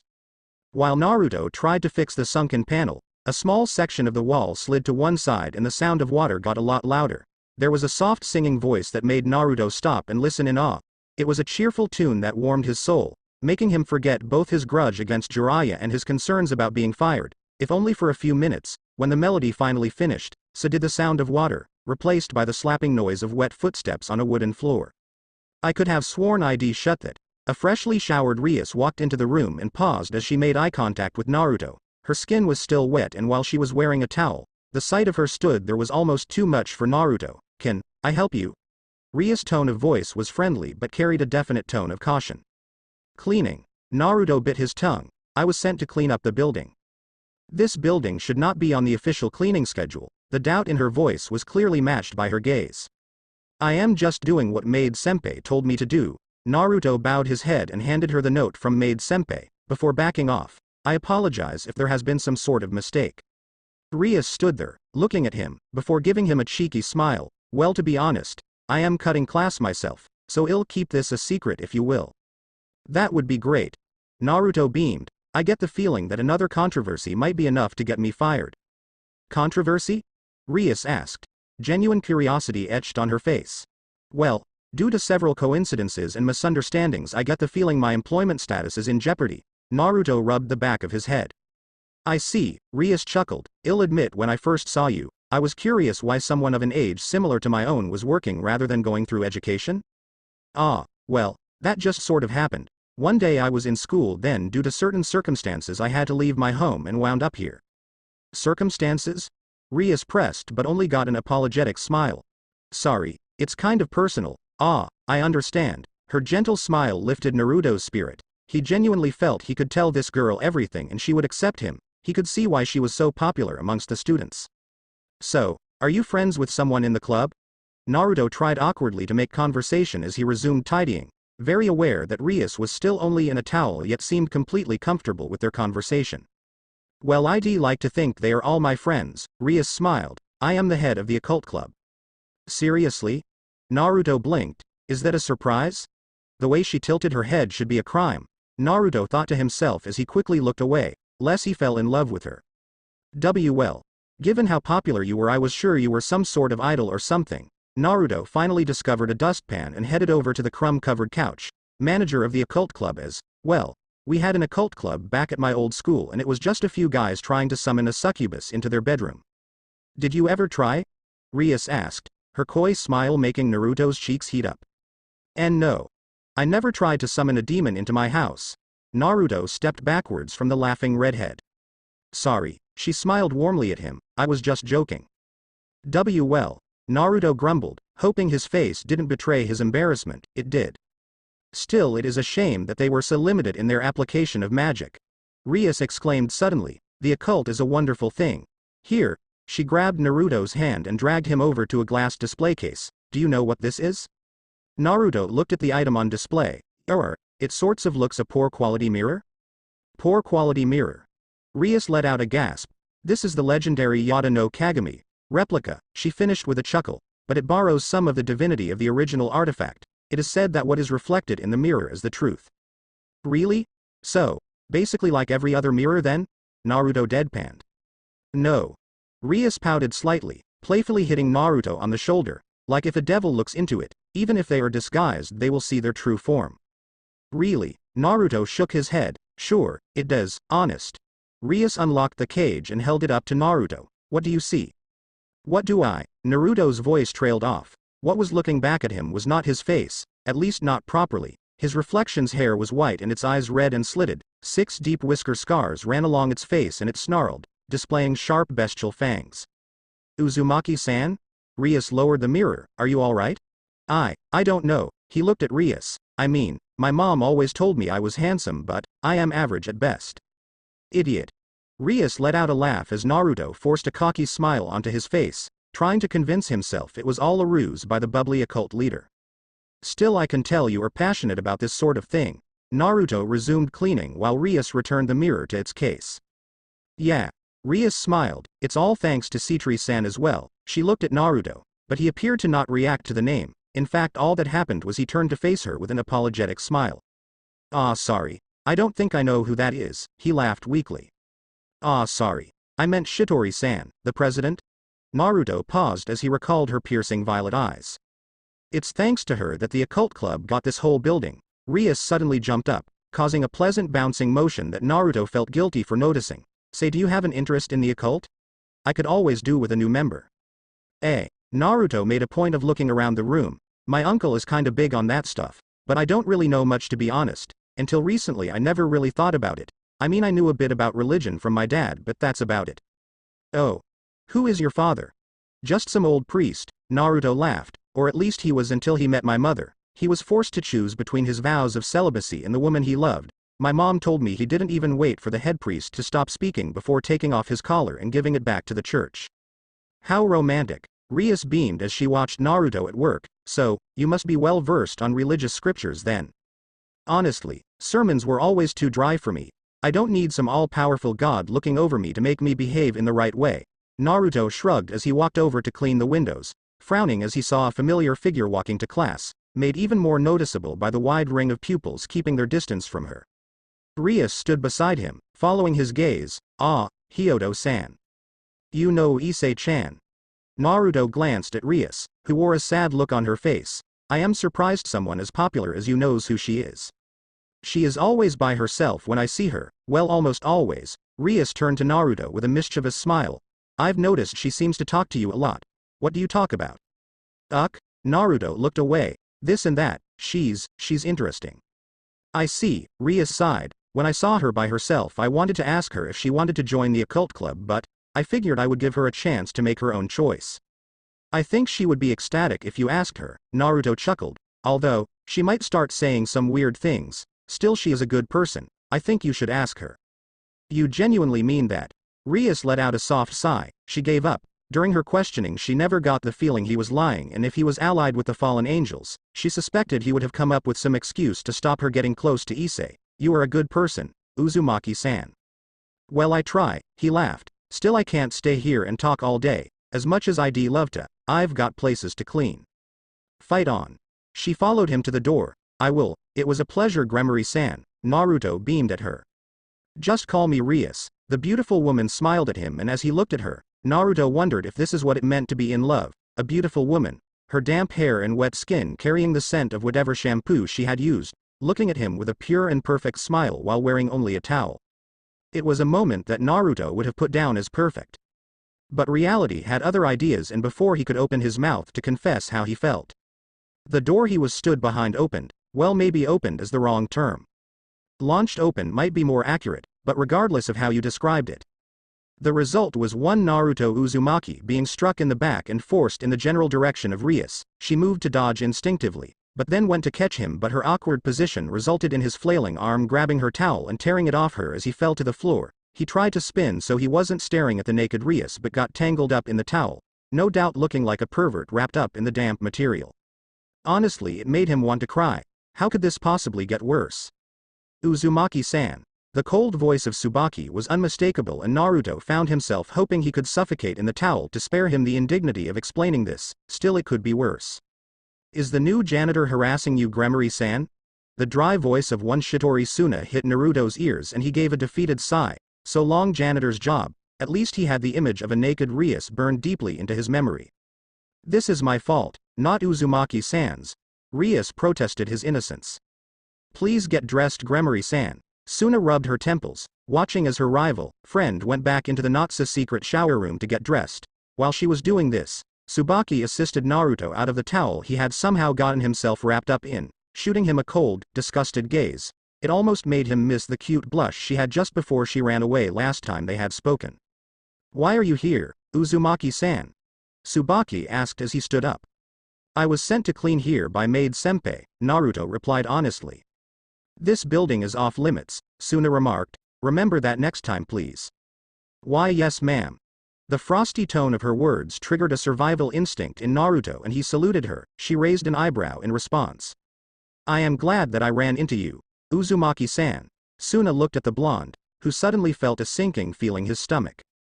Oh no. Naruto paled. An incident was reported to me by the head nurse, Hyuga-sensei. Suna walked over to the window, deliberately avoiding Naruto's gaze. As she stood there with a small beam of light from the open window striking her figure, he felt like he was gazing on a scene from one of the many expensive-looking paintings that had been on the walls of the building. You received a serious injury from the incident, correct? Out of the corner of his eyes, Naruto noticed Tsubaki visibly flinch. Oh, it wasn't that bad. Naruto laughed weakly. Oh? Suna's smile was glacial as she turned to face Naruto. Then please tell me what happened?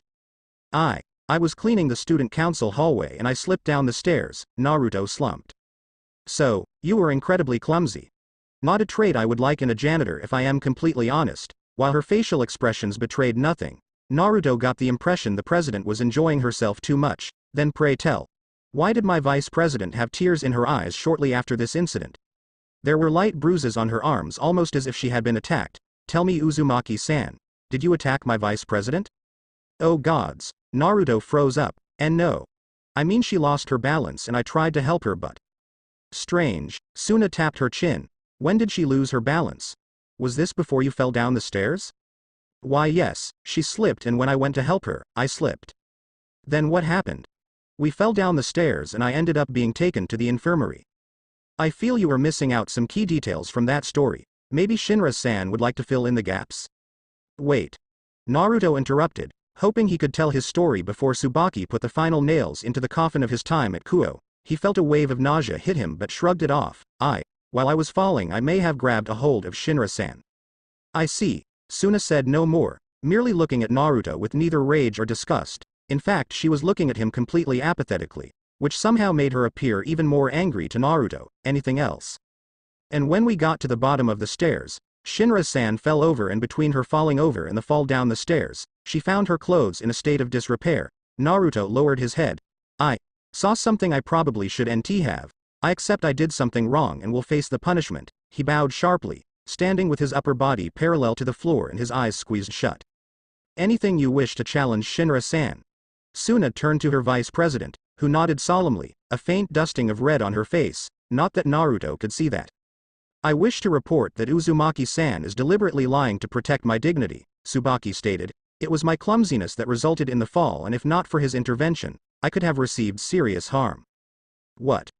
Naruto looked up in shock. As I said. Tsubaki looked away from him. I feel no blame lies with Uzumaki-san for the incident. In fact, if anyone should be blamed, it should be me for fleeing when he required medical assistance. It should have been obvious to me when he was laid perfectly still, looking at me dazed. I see. Then perhaps you should be punished? Suna remarked. Wait. Naruto shook his head. Don't punish her. I wasn't hurt as bad as you seem to think. Then why were you staring at me in a dazed fashion then? Tsubaki asked. Are you serious? Naruto looked at her, because there was a beautiful girl in front of me that was revealing more than she probably would have liked. Tsubaki blinked a few times as if what was said failed to register with her. Then a deep red seemed to rise from her chin until her face was practically glowing. Www what? The usually calm and collected Tsubaki let out a surprised squawk before hiding her face behind a clipboard, mumbling to herself. I can't say I approve of a member of staff flirting with a student, Sona remarked dryly, but that seems to be everything resolved. Sona nodded. You mean us no harm, correct? Of course not.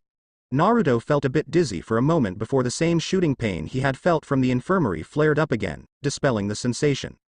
Actually, there is one issue that I believe needs addressing. Tsubaki, now recovered from her earlier embarrassment, cleared her throat. Yes? Naruto smiled at her, but the girl refused to meet his gaze. You did just strip Gremory-san. That is a very serious matter. Tsubaki made a note on her clipboard, one that we have no choice but to have you fired for. Ahahaha. Naruto slumped and laughed robotically. It's all over. I was joking. Tsubaki pushed her glasses up and walked away with a smile. A joke? Naruto blinked as Sona walked up to him. I am glad to see you have mastered your job to the point where you can have long conversations. Sona's smile was glacial. I am sure you'll have plenty of time to clean the student council office before the end of the day. Your employment may depend on it. Would calling you cute change anything? Naruto tried hopefully. A womanizer? Maybe I should have you fired regardless, Sona remarked dryly. You are clearly a threat to women. With that she left, nodding at the now dressed Rias who had just re-entered the room. Remember, my office shall be cleaned by the end of the day. She left behind a defeated Naruto and bemused Rias. She may act like that, but she is a good person, honestly. Rias patted Naruto on the shoulder. Good person. Naruto deadpanned. She's a devil. When Rias realized he didn't mean it literally, she couldn't help but laugh, much to the confused Naruto's chagrin. Outside the room Sona looked at her queen. While on the surface she appeared calm and collected, Sona knew her friend well enough to see the telltale signs that she had something on her mind. This Uzumaki-san is not a spy. Sona smiled as she pulled a small pearl from her pocket. Its surface swirled as if a small storm was raging inside it. There is no magic that we couldn't detect that would interfere with a pearl of Veritas, so, you know what that means. When did you activate the pearl? Tsubaki asked. Oh, some point just before he talked about you falling down the stairs together. Sona looked. So, he meant it when he said I was beautiful. There was a faint blush on her face. Yes. Sona smiled wryly. With those magic reserves, he could make a powerful piece. Maybe I should recruit him. Should he be an ally? Why yes. Tsubaki nodded. I mean if that is what you want to do. Sona nodded with a faint smile. Uzumaki Naruto I get the feeling he will be very useful. Back in the clubroom Naruto shivered. Why do I get the feeling my life just got a lot more complicated? He mumbled to himself. Alright. Naruto sat cross-legged as he looked at the large book in front of him. A scowl on his face. It had been 4 days since he had first been dropped off at Jiraiya's house. His hand still had a soft glow but did look a little less bright. Unfortunately, he had hit a wall when it came to his studies with the spell. No matter what he did, all he got were the sickly-looking clones. He was considering asking Jiraiya for help, but the smug look on the fallen angel's face every time he mentioned Naruto's progress meant the blonde's pride wouldn't allow it. Glancing at the small calendar that was next to his futon, Naruto realized he would have a day off tomorrow and that somehow, Issei seemed to have convinced him to meet up with her and one of her friends at the park where they had first met. He was kind of curious what a friend of harem freak Issei would be like, probably a yaoi fanatic or an otaku or something. He picked up his phone and called his mother. Before it had even finished the first ring she answered. Naruto. Do you want to come home? Minato, go and get in the car. I am not coming home just yet, Mom. Naruto looked at his glowing arm. But I think I am making some good progress though. Well, that's good to hear. Kushina's voice was sad. Is that old pervert looking after you? Yeah, he's keeping me fed and everything, and this school he's got you in, are you learning much? It's fine, Mom. The school is really posh, and I am learning a lot. Technically true if not for the fact those two statements are unrelated. Naruto felt a bit guilty for misleading his parents, but Jiraiya was right in assuming that his mother would gladly walk the many miles between his new abode and his parents' house and drag Naruto back kicking and screaming if she knew that he wasn't going to school to learn and was in fact being hired out by Jiraiya. So long as there were people out to kill him, it was best to avoid going home. Well, before Kushina could say anything else, there was the sound of 2 excitable voices. Is it Naru-ni? Is he coming home? Naru-ni. Tsunade's excitable voice sounded through the phone. Are you coming home?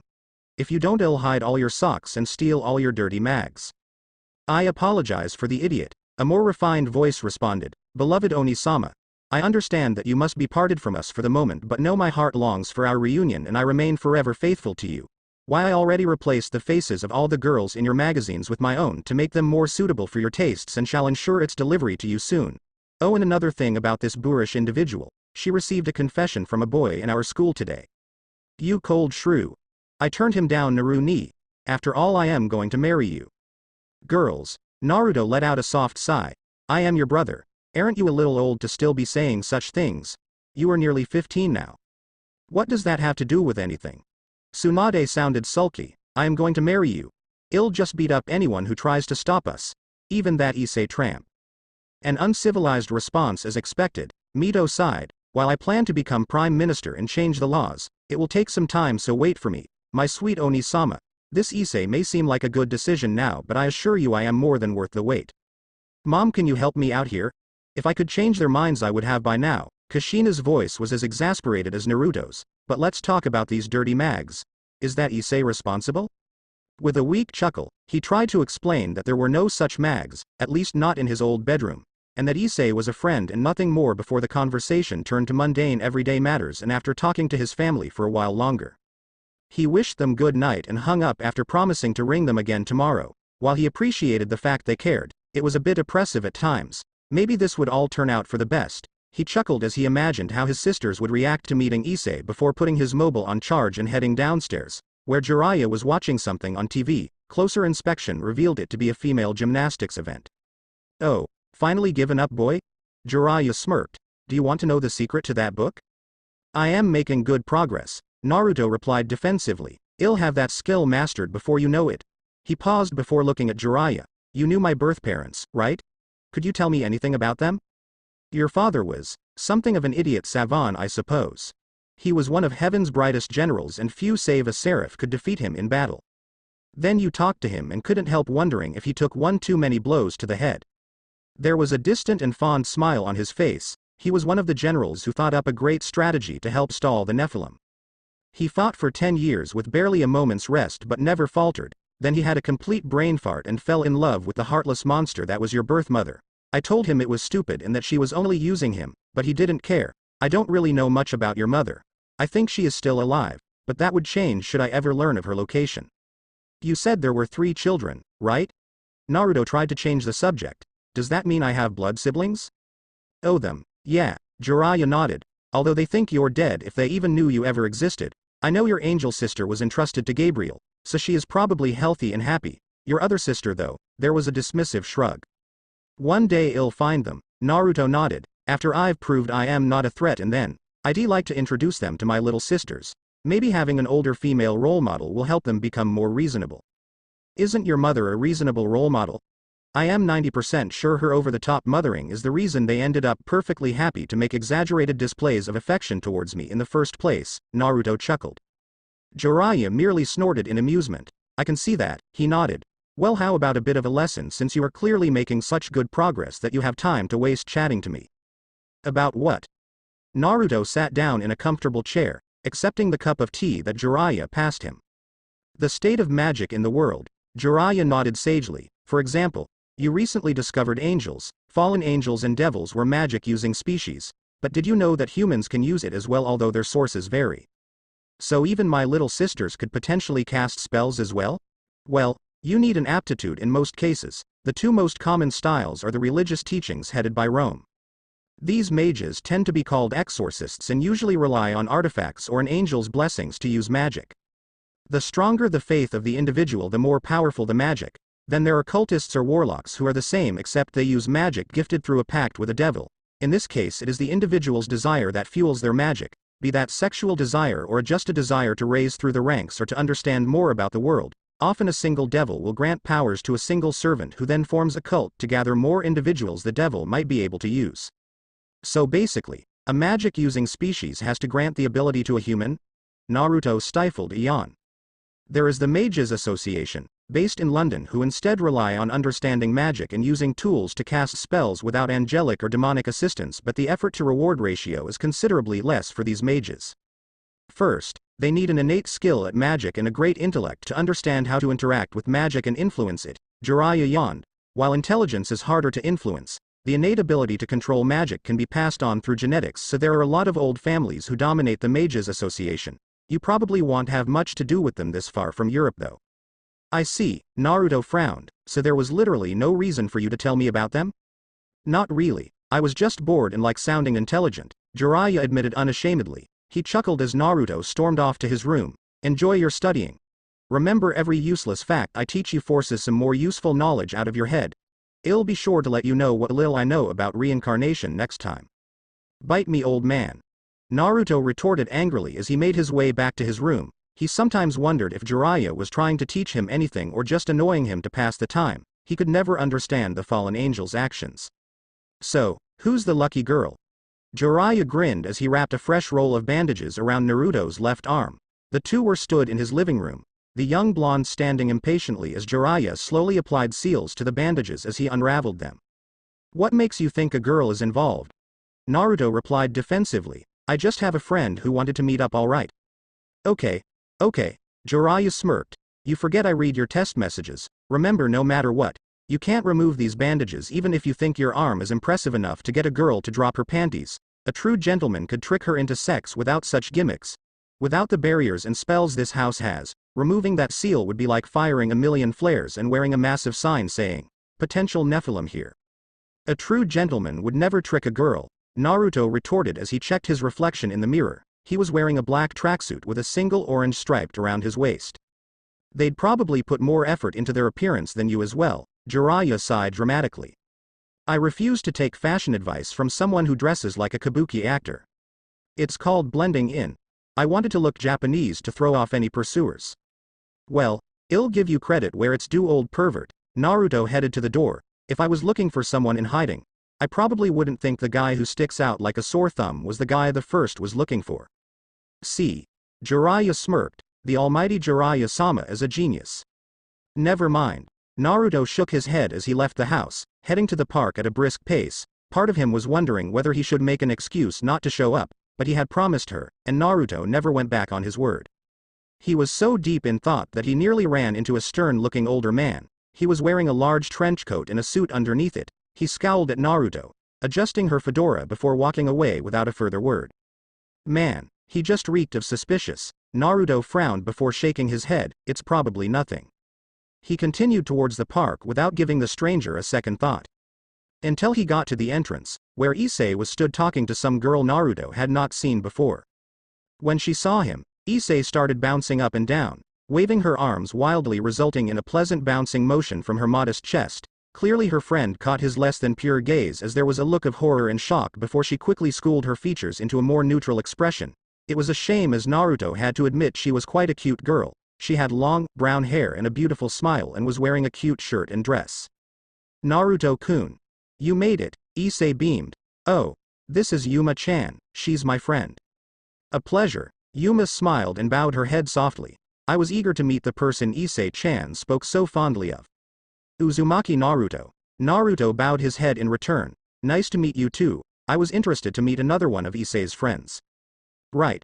Now that we are all acquainted. Issei grabbed Naruto with one hand and Yuma with the other, dragging them behind her. There is a festival in town today with all sorts of stalls. Let's have fun together. Sure. Naruto laughed weakly before glancing at Yuma, who quickly looked away. Oh, that was a hostile look. Did she think this would be a date with Issei or something? I mean, I know in books that girls at an all-girls school have a higher tendency to be involved in lesbian romances, but didn't figure it was actually true. Maybe I should make an excuse to leave these two alone. The trio walked up to the first set of stalls, Issei still leading the charge. Oh look, Issei beamed, it's a gun shooting game. Indeed, Yuma nodded softly. Oh, that giant teddy looks so cute. I'll bet Naruto-kun can win it for you. Issei gave him a big thumbs up and was so confident that Naruto himself believed her, until he remembered had never even seen a firearm, let alone used one. What? Naruto blinked as Issei leaned towards him and dramatically whispered in his ear. Woo her with your skills. Show her the powers of a harem protagonist. She hissed before slapping him on the back. Yeah, Naruto is really great with guns. Is that so? There was a strange look on Yuma's face that quickly cleared. Do you want to play a game? The old man behind the stall smiled as he pointed to the cans stacked into pyramids behind him. 500 yen for 5 shots. The more cans you knock down the better the prize. I am sure a big, strapping boy like you will have no problem winning a prize for these lovely ladies. I am not. Naruto-kun is going to claim the top prize, Issei declared as she interrupted Naruto and slammed some money on the counter which quickly vanished into the stall owner's pockets. Well, I wouldn't say that I am anything special. He picked up the air rifle experimentally, trying to ignore Issei telling Yuma completely fabricated stories on how awesome he was, and took aim. The storekeeper standing to one side with a smug look on his face, squeezing the trigger. Naruto was surprised when he managed to hit the pyramid of cans, but considerably less surprised that he failed to knock any of them over. 4 more shots, of which only 2 hit a can, and still he had failed to knock even a single can down. I guess I am having an off day. Naruto rubbed the back of his head in embarrassed. The game has to be fixed, Issei declared angrily. Those cans barely moved. Have you got a problem with how I run my game? The stall owner leaned forwards, resting his hands on a large wooden club. Of course not. Naruto tried to calm the furious Issei. Let me have a try. Yuma smiled as she picked up a rifle and put down some money. Feel free to try as many times as you want, the stall owner laughed. While he was struggling to restrain Issei, Naruto was watching Yuma out of the corner of his eyes and saw her apparently kiss the toy gun for good luck before pulling the trigger. As soon as the rubber pellet struck the center of the pyramid of cans, they all tumbled to the floor, leaving a stunned Naruto, Issei and stall owner. Well, you get a grand prize. The stall owner moved to take a large teddy bear from the pile of prizes, but Yuma stopped him with an innocent smile. I believe I paid for 5 shots. She smiled. 4 minutes later, Naruto and Issei were carrying 2 giant teddy bears each whilst Yuma walked along with only one, leaving behind an openly weeping stall owner. That was amazing, Issei beamed. How'd you get so good with guns? Oh, it's nothing. Yuma smiled politely. My dad taught me a few things and some lessons never really fade. She kept glancing at Naruto, as if expecting him to say something, but this was misunderstood by the other two. Naruto assumed she was hinting at him that he should leave so she could spend some alone time with Issei, which was not 100% wrong. And Issei thought she was looking at him because she could sense his harem protagonist magnetism trademark and was slowly but surely succumbing to his influence. What should we go to next? Issei grinned. If you don't mind, I could do with visiting the ladies' room. Yuma looked embarrassed. Of course. Issei gestured in the direction of the bathrooms, watching Yuma slip out of sight before turning to Naruto. Okay, so, my plan to have you impress her didn't go very well, but I think she's warming up to you. I honestly think she'd be happier if I left. Wait a second. Why do you want me to impress her? Naruto asked. So, you can use your harem protagonist skills to win her heart and then she'll join your harem. The tone of Issei's voice made it clear she thought this was obvious. But isn't she your friend? Naruto protested, long since used to the fact that Issei could not be dissuaded of his harem protagonist status. Exactly. It is important that the first members of the harem get along well, as that will encourage others to accept the harem lifestyle. Yuma-chan is my best friend, so having her as sort of sister would be awesome. You must have known her for a long time, huh? Naruto chuckled softly. I befriended her 2 days before I met you, Issei replied proudly. I am starting to wonder if falling from that tree has left some lasting damage. Naruto's shoulders dropped. Don't you ever stop and think things over? Within a minute of meeting me you thought I was trying to start your route or something. I just go with my gut. From the moment you touched me after seeing my most secret area, I could tell you were a good person. If I stopped and waited for you to validate my belief, we may never have become friends. Every second we hesitate is a potential flag we might miss. You can't afford to let a single opportunity slip away. You say that as if you were in danger of dying soon, Naruto sighed. Maybe I am. Issei looked up at the blue sky. Some people just die for no reason. Old people, people like us, babies barely a minute old. Issei-chan? Ah, sorry.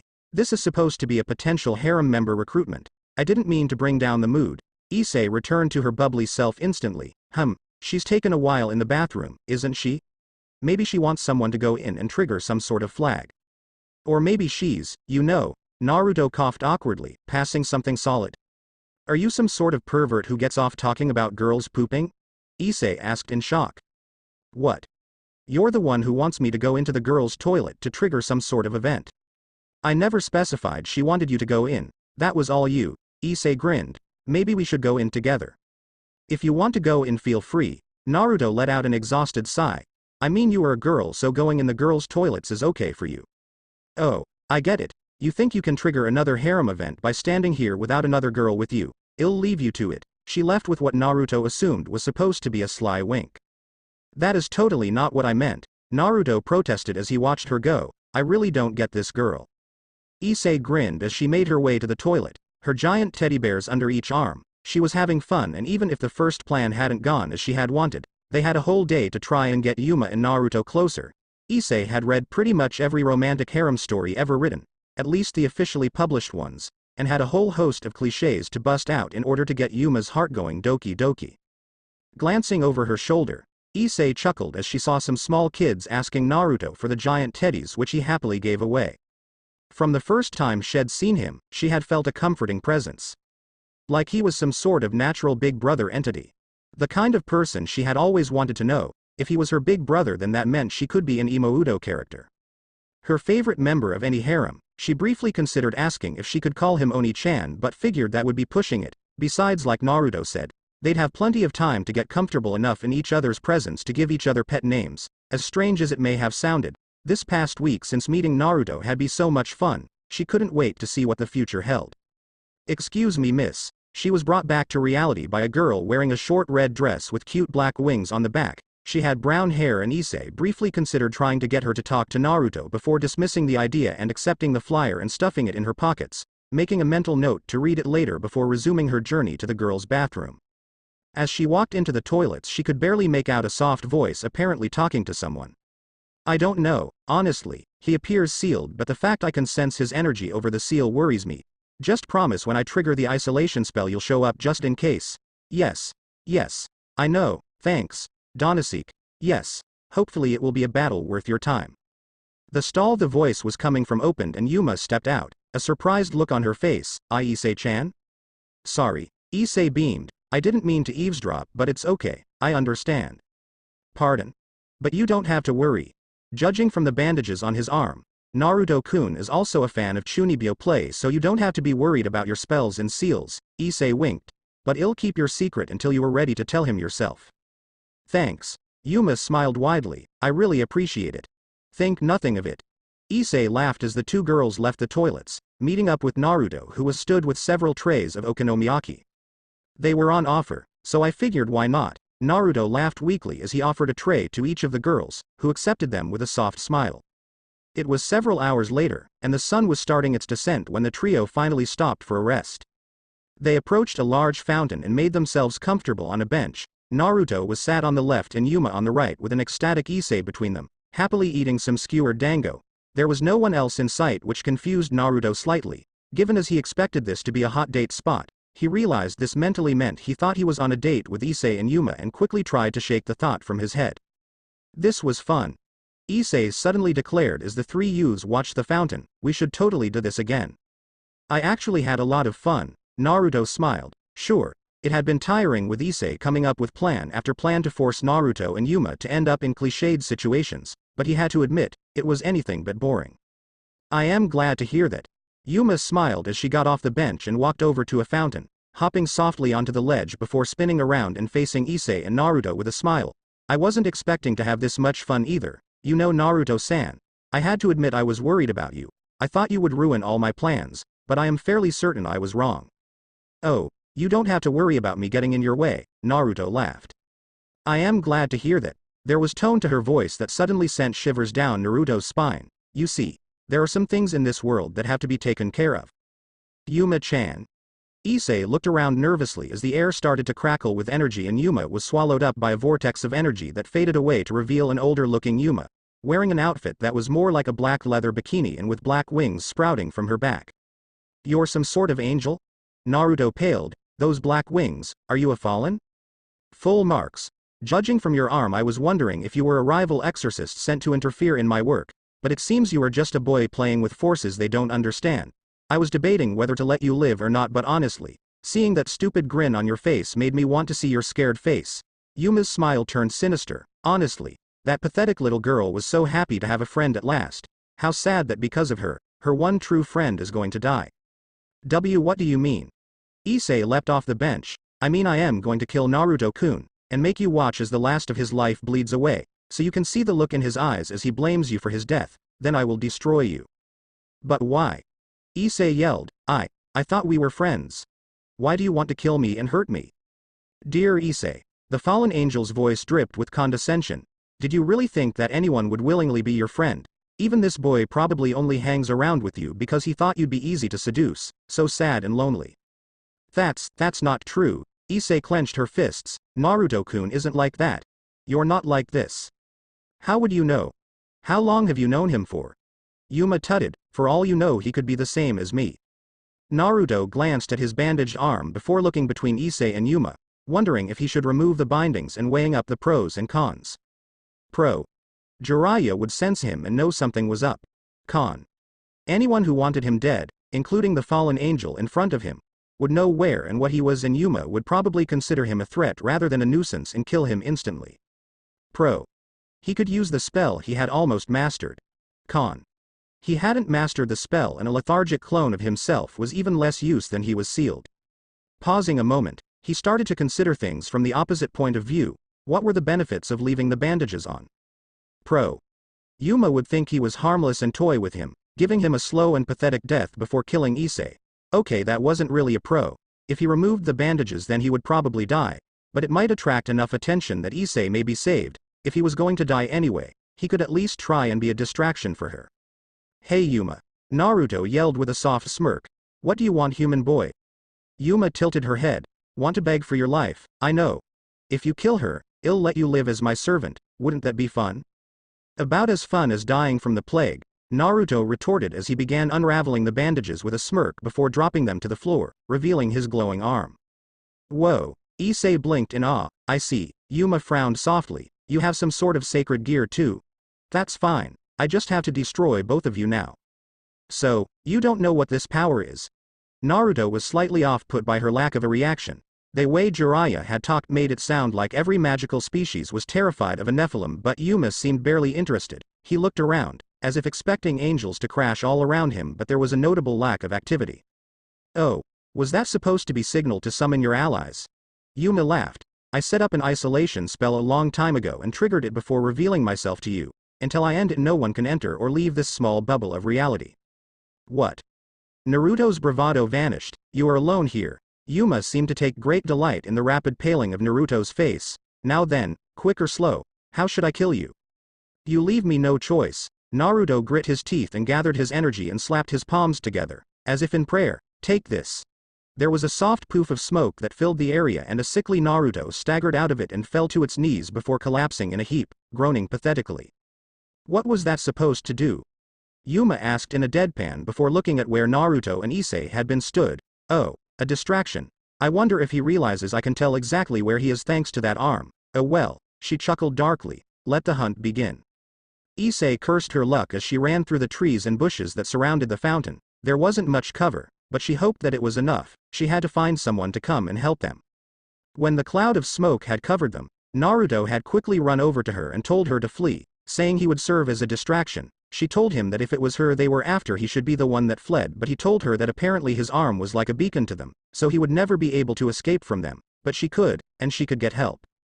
She should have known it was too good to be true. Her entire life she had always gotten her hopes up only to have them torn apart shortly after.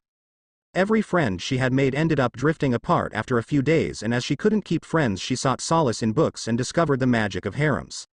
In a harem there were so many people that interacted with each other. Even though their interests were different, they shared one common desire, to be with the protagonist. The bonds of sisterhood formed in such stories inspired her, and when the girls worked together, usually to foil another member of the harem, she found herself in awe. Then she started playing visual novels and discovered harem roots. They were a way for all the girls to be happy and come together like an extended family, a way for someone like her to make friends and finally allow her to have a fun life full of romantic hijinks with her harem sisters and love interest. Of course, when the other girls found out that she played such games, she was ostracized even more, which only caused her to seek more solace in the very media that had caused her isolation from her peers. She shook such thoughts from her head. After all, she had met Naruto and he was a good person. He could even possibly be the harem hero she had been looking for. He wasn't too bad to look at, and for some reason, Issei felt safe around him. Even after seeing Yuma turn into an angel and say she was going to kill them, she had no doubt that Naruto would somehow prevail. It was his harem protagonist or a trademark. When he smiled and said everything was going to be alright, you just couldn't help but believe him. She suddenly ran into a tall man wearing a trench coat and a fedora, who turned and looked at her with a cold, stern face. Mister. My friend is being attacked. She turned to point into the forest. He needs help, please mister. She never saw the spear of energy aimed at her back. Peek-a-boo. Yuma cooed as she launched a crackling spear of energy at Naruto, narrowly missing him and causing the tree next to him to explode in a shower of bark before falling, narrowly missing the fleeing blonde. You can't hide from me. So, tell me, why do you want to kill Issei, and just what the hell is a sacred gear? You don't know? Yuma scoffed. You must be low in whatever magic order you belong to. A sacred gear is a blessing from God. Your friend had the misfortune to be one of those souls born with one inside them. Such a thing is a considerable threat to my kind. So, you're scared of her? Naruto hoped provoking the fallen angel would have her make a mistake, but she was largely unbothered by his remark. If you saw a tiger in its cage, would you consider it cowardice to not climb in the cage? Yuma fluttered through the air and tossed another spear of energy at Naruto, who yelped and dived out of the way. I wonder if he's finished by now. What do you mean? Naruto scrambled to his feet as he felt his blood freeze. My colleague, you see, I wasn't sure what sort of a threat you might be, so I asked a friend to make sure Issei-chan was looked after. What? Naruto froze, providing the fallen angel with an opportunity she would not pass up, charging him in the blink of an eye and thrusting her spear at his chest, which he instinctively tried to block by crossing his arms. By more luck than skill, the spear struck his glowing left arm, before suddenly being forced back and staggering the surprised fallen angel. Viewing this as his only chance to get a good hit in, Naruto lunged with his glowing arm and punched her square in the face. Physically speaking, a human could hurt an angel if they tried hard enough, but it would take some preparation on the human's part. Naruto had not expected to have to fight for his life and punch an angel in her beautiful face, but then again, never in her worst fears did Yuma expect to fight someone with 16 years worth of suppressed divine energy compressed into a single fist. The resultant punch carried far more force than Yuma was expecting and sent her soaring backwards through the park. Pausing to admire his handiwork, Naruto quickly remembered what Yuma had said and turned to run in search of Issei. He was sure she was bluffing. After all, the seals on his arm should have meant she couldn't have sensed his power, but still he couldn't suppress his concern as he ran through the park. He made his way back to the fountain and froze in horror. Issei was lying in a pool of her own blood. The man Naruto had seen earlier stood over her scornfully. Naruto felt a cold sensation sweeping over his body. Why? She wasn't worth the effort. Maybe you will be more interesting. The man scowled at Naruto before thrusting the crackling shaft of energy at him. Naruto parrying it with his arm, earning a grunt of respect from the larger man. That arm of yours, is it a sacred gear? No, I don't think it is. Curious, the man grinned ferally. Still, it holds some power. More than can be said for her. You bastard. Naruto leapt at the man, rage overriding his self-preservation as he swung at the smug fallen angel, who dodged his strike with a sneer, leaving black feathers in the air that detonated with enough force that Naruto was sent skidding backwards, his tracksuit sleeves ripped apart as he shielded his face. Or perhaps you are just a wild beast, the man mocked Naruto, then lunged at him. Intending to spear the blonde through his heart, Naruto grabbed the spear with his glowing arm and was forced backwards, the man casually walking forwards as Naruto put his entire strength into stopping the spear getting near his chest. Unfortunately, while he was focused on the man, he left his back wide open, and the next thing he felt was two soft breasts resting against him before a pain many times worse than anything he had ever felt before racked his entire body. Oh, did that hurt? Yuma leaned on his shoulder, twisting the spear she had thrust into his stomach and smiling serenely as he coughed up blood. I really didn't appreciate that punch. Now, any last words? You've got something on your cheek. Naruto closed his eyes. What? My fist. Naruto struggled to collect the energy, cursing as the pain of his wound and the loss of a considerable amount of blood. In response to his reduced energy output, a perfectly formed Naruto clone appeared and punched Yuma in the face. Although without his divine energy-coated arm, it was little more than a slap to her face. Really, with a sigh she threw Naruto to the ground and destroyed the clone. We are done here. The male turned and walked away. Have you secured the main target? She should be here shortly. It has taken a lot of effort to get her. Yuma grabbed Naruto by his collar, dragging him along with a sick smile. Are you bringing him with us? The man scowled. I am curious about just who he is. She chuckled darkly, and I intend to make him tell me if he survives long enough for her to heal his wounds. So long as it doesn't interfere with the plan, the man remarked darkly as the three suddenly vanished. What happened? Issei suddenly shot up and looked around wildly. She was in an unfamiliar room. Did I die? You nearly did. A kind voice informed her, and the owner of that voice, one Rias Gremory, stepped into her view. There was a look of concern on her face. How do you feel? G Gremory Senpai.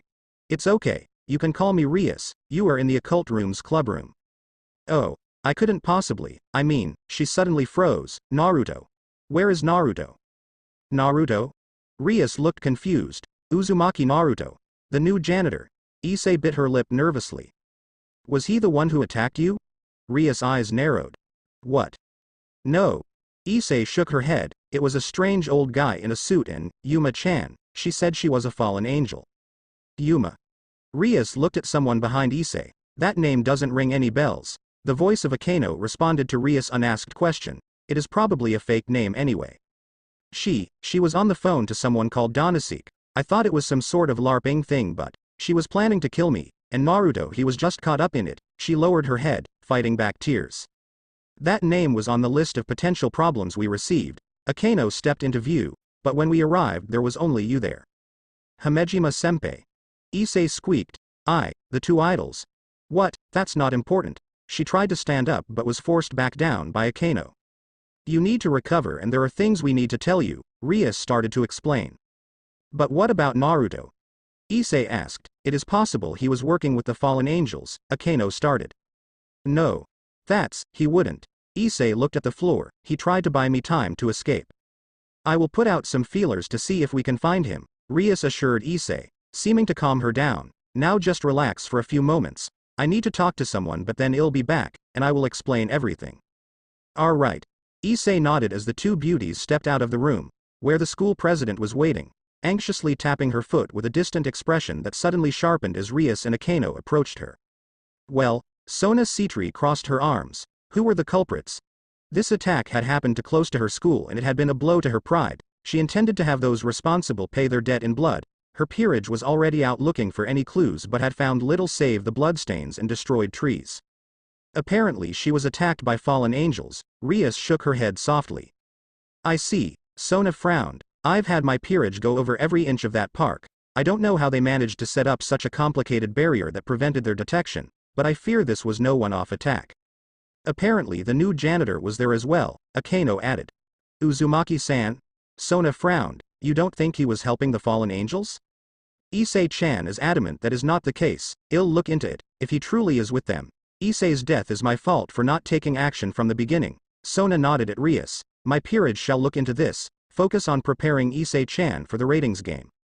Thanks Sona. Rias gave her rival a warm smile. Thank me by not losing. Sona replied calmly before walking away without a further word. I suppose it's time to teach her about her new race. Akeno smiled as they walked into the room only to find an ecstatic Issei with a content Kaneko in her lap. She seems happy enough. Naruto blinked stupidly as he woke up. He felt surprisingly good considering he had been run through with a spear of pure energy. Despite himself, he couldn't help but recall the feeling of Yuma's breasts against his back. Before quickly dispelling the image and taking in his surroundings, he appeared to be in some sort of basement, laying on a cold church bench. Looking around he saw many defaced statues and altars and concluded wherever he was, it was owned by someone who didn't like God. He raised his left arm to wipe his brow and noticed that fresh bandages had been applied, although the seals looked different this time. He checked himself for damage and found that despite his outfit bearing a bloody hole where he had been stabbed and the sleeves being burnt away where he had blocked the enemy attacks, he was perfectly healthy, bar an occasional shooting pain. He let out a heartfelt groan as he struggled to his feet and looked around. Seeing a young-looking nun kneeling before a small statue of some female saint or something, one of the few to avoid the wanton destruction that had targeted the other holy symbols, she turned as she heard him move, quickly running over to him with a look of concern. She was a young blonde girl, her face radiating innocence, purity and a concern that instantly put her in the same must-protect category of people as by his little sisters. Mr. Half-Angel, you need to rest. She helped him sit back down. My twilight healing has limited effectiveness on you for some reason. Twilight healing? Naruto blinked. My sacred gear. The nun clasped her hands together and looked to the roof of the attic. The gift from him upon high. Are you okay? Fine, thanks. Naruto forced a smile, ignoring the stabbing pains that periodically shot through his body. My name is Uzumaki Naruto. I am. Wait, did you call me a half-angel? I am Asia Argento. She bowed her head. Ah, I mean Argento Asia. My given name is Asia. You are not half-angel? I am not sure. Naruto laughed weakly. What do you see when you look at me? It is hard to put into words. Asia smiled weakly. But I don't think Uzumaki-san is a bad person. You feel like the angels who graciously looked after me after my grave sin. Grave sin? Naruto blinked. I used my powers to heal a devil. There was a sad look in her eyes. As such, I was branded a heretic and cast out of my church, but that didn't weaken my faith. She suddenly perked up. It is often said that in times of hardship, faith truly shines. I still pray frequently for guidance from the Lord. Oh. Naruto rubbed the back of his head. Is it really such a bad thing to heal a devil? Are they all evil? Because if I am honest, I've yet to meet an angel I'd call good, and if all magical species are evil, then I might just cry. Please don't be sad. Asia smiled at him. I believe all are capable of good, be they angel, devil or human. She smiled at Naruto in a way that made him want to hug her and tell her he would look after her, but he managed to resist the urge, if only for the trouble he would have explaining to Mito and Tsunade that he had adopted another little sister. Oh, you've finally woken up, eh? The boisterous voice of Jiraiya caused Naruto let out a sigh of relief, until he heard the familiar voice of Yuma. Like I promised, Yuma sighed. Good as new, Jiraiya. She tried to kill me, and her friend killed Issei. Naruto pointed furiously at Yuma, who merely scoffed.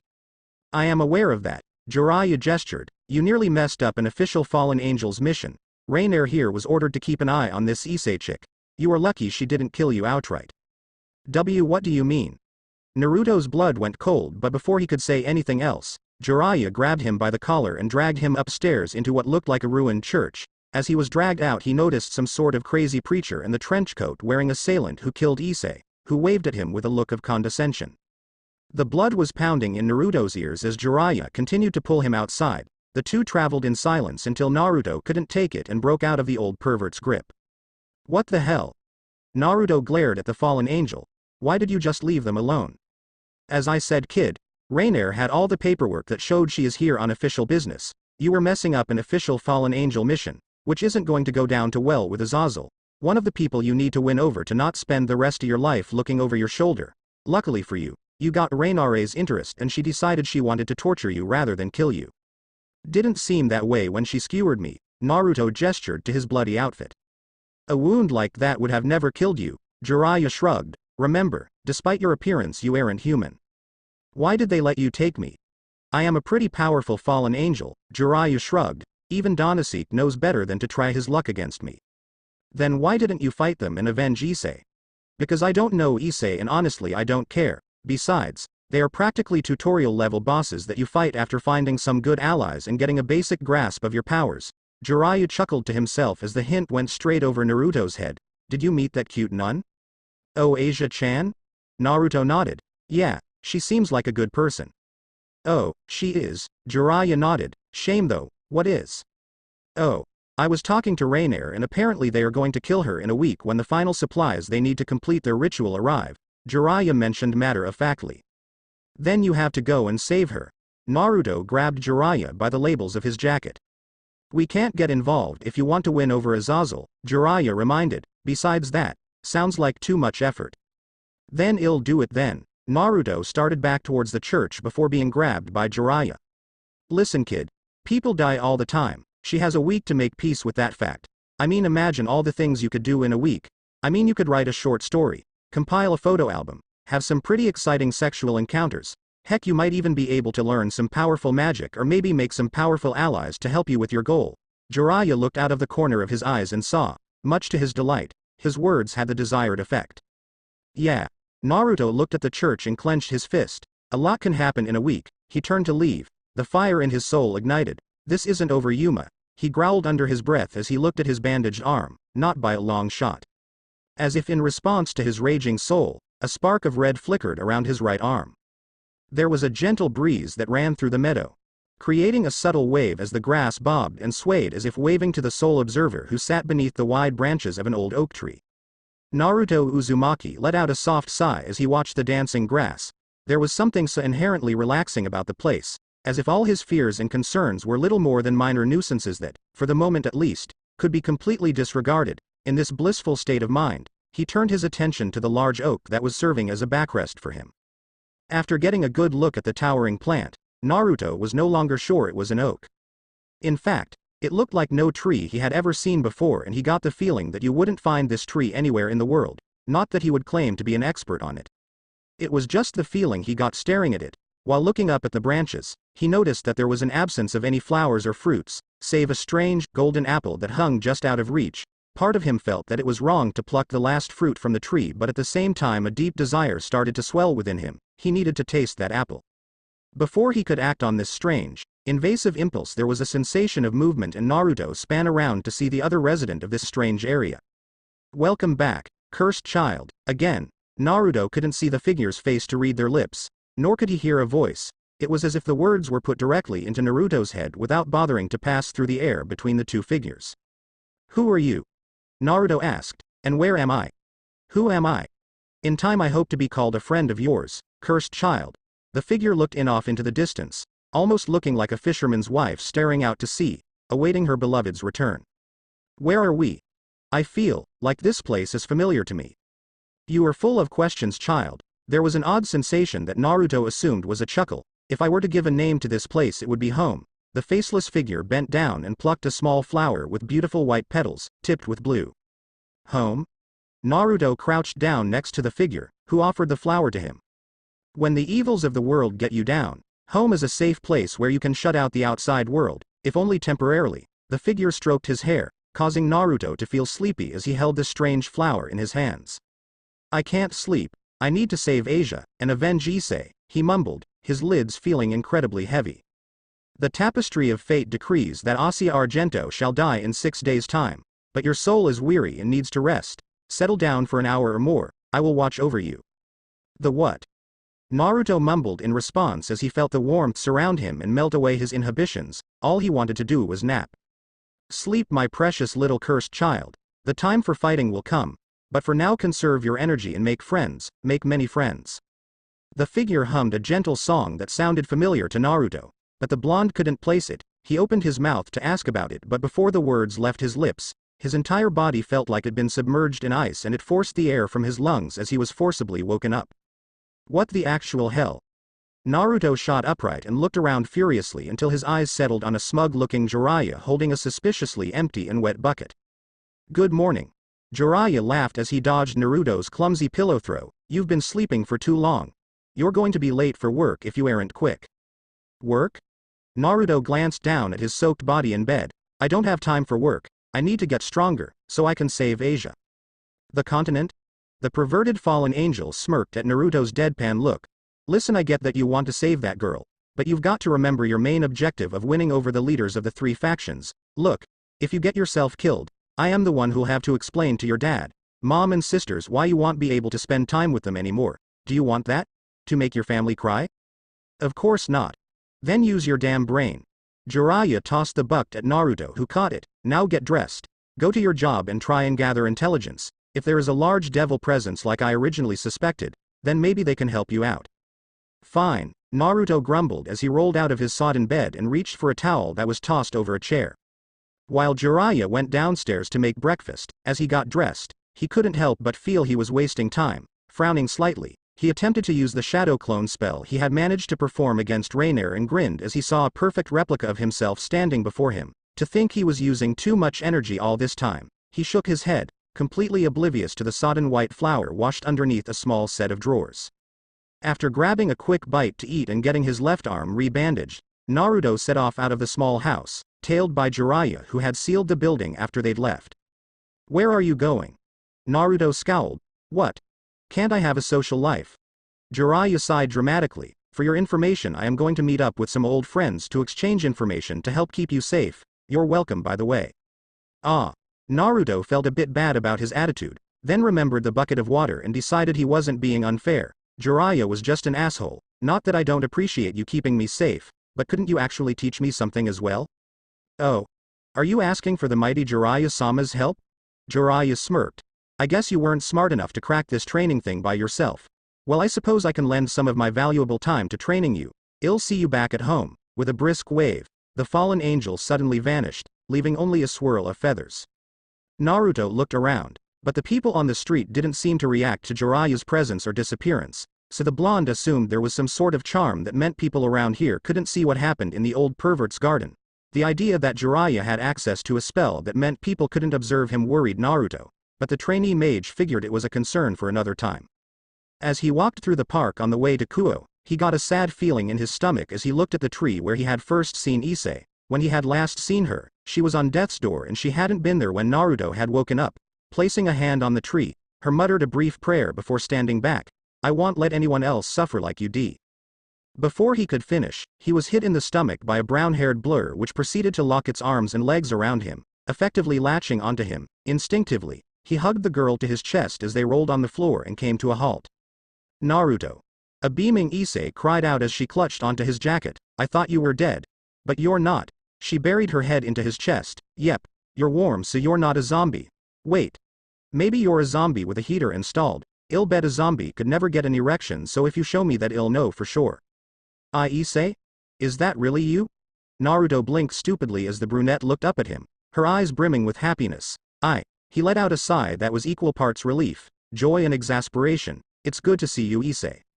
"You seem surprised to see her alive," a blunt voice remarked, and Naruto looked up to see Akeno smiling down at him coldly. "Is there a reason for that?" Naruto felt a cold sweat break out. Well, you see. There was a nervous chuckle as he desperately tried to think of some sort of explanation, all the while feeling Akeno's hostile intent. Fortunately, or possibly unfortunately, Naruto's dilemma was short-lived as another member of Kuo Academy showed up, and with her another problem. Uzumaki-san. Assaulting a student is an unforgivable offense. If Akeno's attitude was cold, Tsubaki's was Arctic levels of freezing. Naruto struggled to his feet, assisted by a clearly ecstatic Issei. After a couple of minutes being death-glared by the two girls, Naruto found himself standing upright. A mostly calmed-down Issei stood by his side. "This isn't what you think. You shall explain yourself to the president," Tsubaki remarked. "Follow me."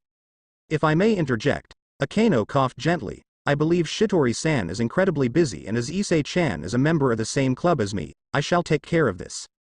"I believe Shitori-san already gave Gremory-san her word that she would deal with this matter." Tsubaki looked at Akeno, who merely tilted her head with a mischievous smile. "Issei." Naruto whispered to the bouncy youth who was nodding sagely. "What is going on here? Isn't it obvious? They both want to get you alone. It must be your harem protag aura." She gave him a grin and a thumbs up, resulting in the two arguing girls turning their attention to her. "You do say some strange things, Issei-chan." Akeno smiled at her fellow occult club member. "Although I wouldn't mind getting some one-on-one time with Uzumaki-kun." Despite the sugary sweet tone, Naruto knew that should that happen, he would be in severe danger. What are you implying?" Unlike Akeno, it was clear Tsubaki was flustered by the remark. "I am merely acting as my role as vice president, and there was an incident at school that the president wishes to investigate. Uzumaki-san is a key person of interest." She adjusted her glasses. "Now come Uzumaki-san. I believe Hyodo-san and Himejima-san have classes to attend. Bye Naruto. I'll talk to you later. There are lots of things I need to tell you like." Whatever she was about to say was lost to the blonde as Akeno put a hand over Issei's mouth and whispered something into her ear. Later. Issei waved energetically and followed Akeno elsewhere. As he watched them go, Naruto got a sinking feeling. He was sure that Issei should have died from her wounds unless she was also saved by the fallen angels. On top of that, Akeno was giving him similar vibes to Rainier. If he was right, Issei could also be in danger much like Asia was, and he had to do something to help her out. But first he had to survive his meeting with the demon school president. Jiraiya groaned as he leaned back on the wooden bench, a soft smile gracing his features as he looked at his surroundings. He was currently sat in the large park, barely meters away from the fountain where Naruto and Issei had discovered Rainare's identity.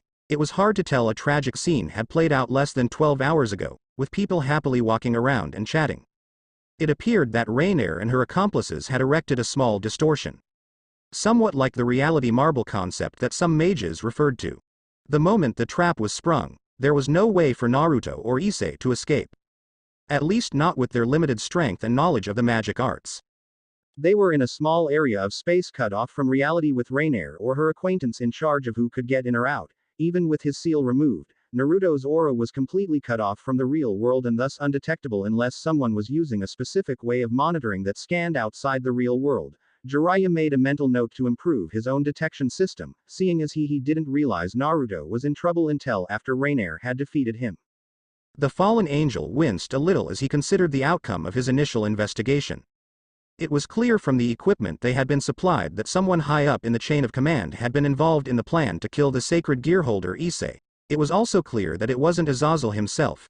The document providing them with details was a forgery. A good one to be sure, but Jiraiya's bread and butter were intelligence work. If a document could fool him, it probably deserved to not get caught. He knew the brat would no doubt get involved to save the girl, even if it put his own life in more danger. He was like his father in that respect. With this mission being so dubious, he was pretty sure that when the kid went running in, he'd be able to run enough damage control that the Fallen wouldn't become hostile to Naruto. At least he hoped so. He paused in his thoughts as a group of young, beautiful women went by. It was a complete coincidence that Jiraiya happened to be in the park the same time as the young mothers' exercise club were doing their daily jogs.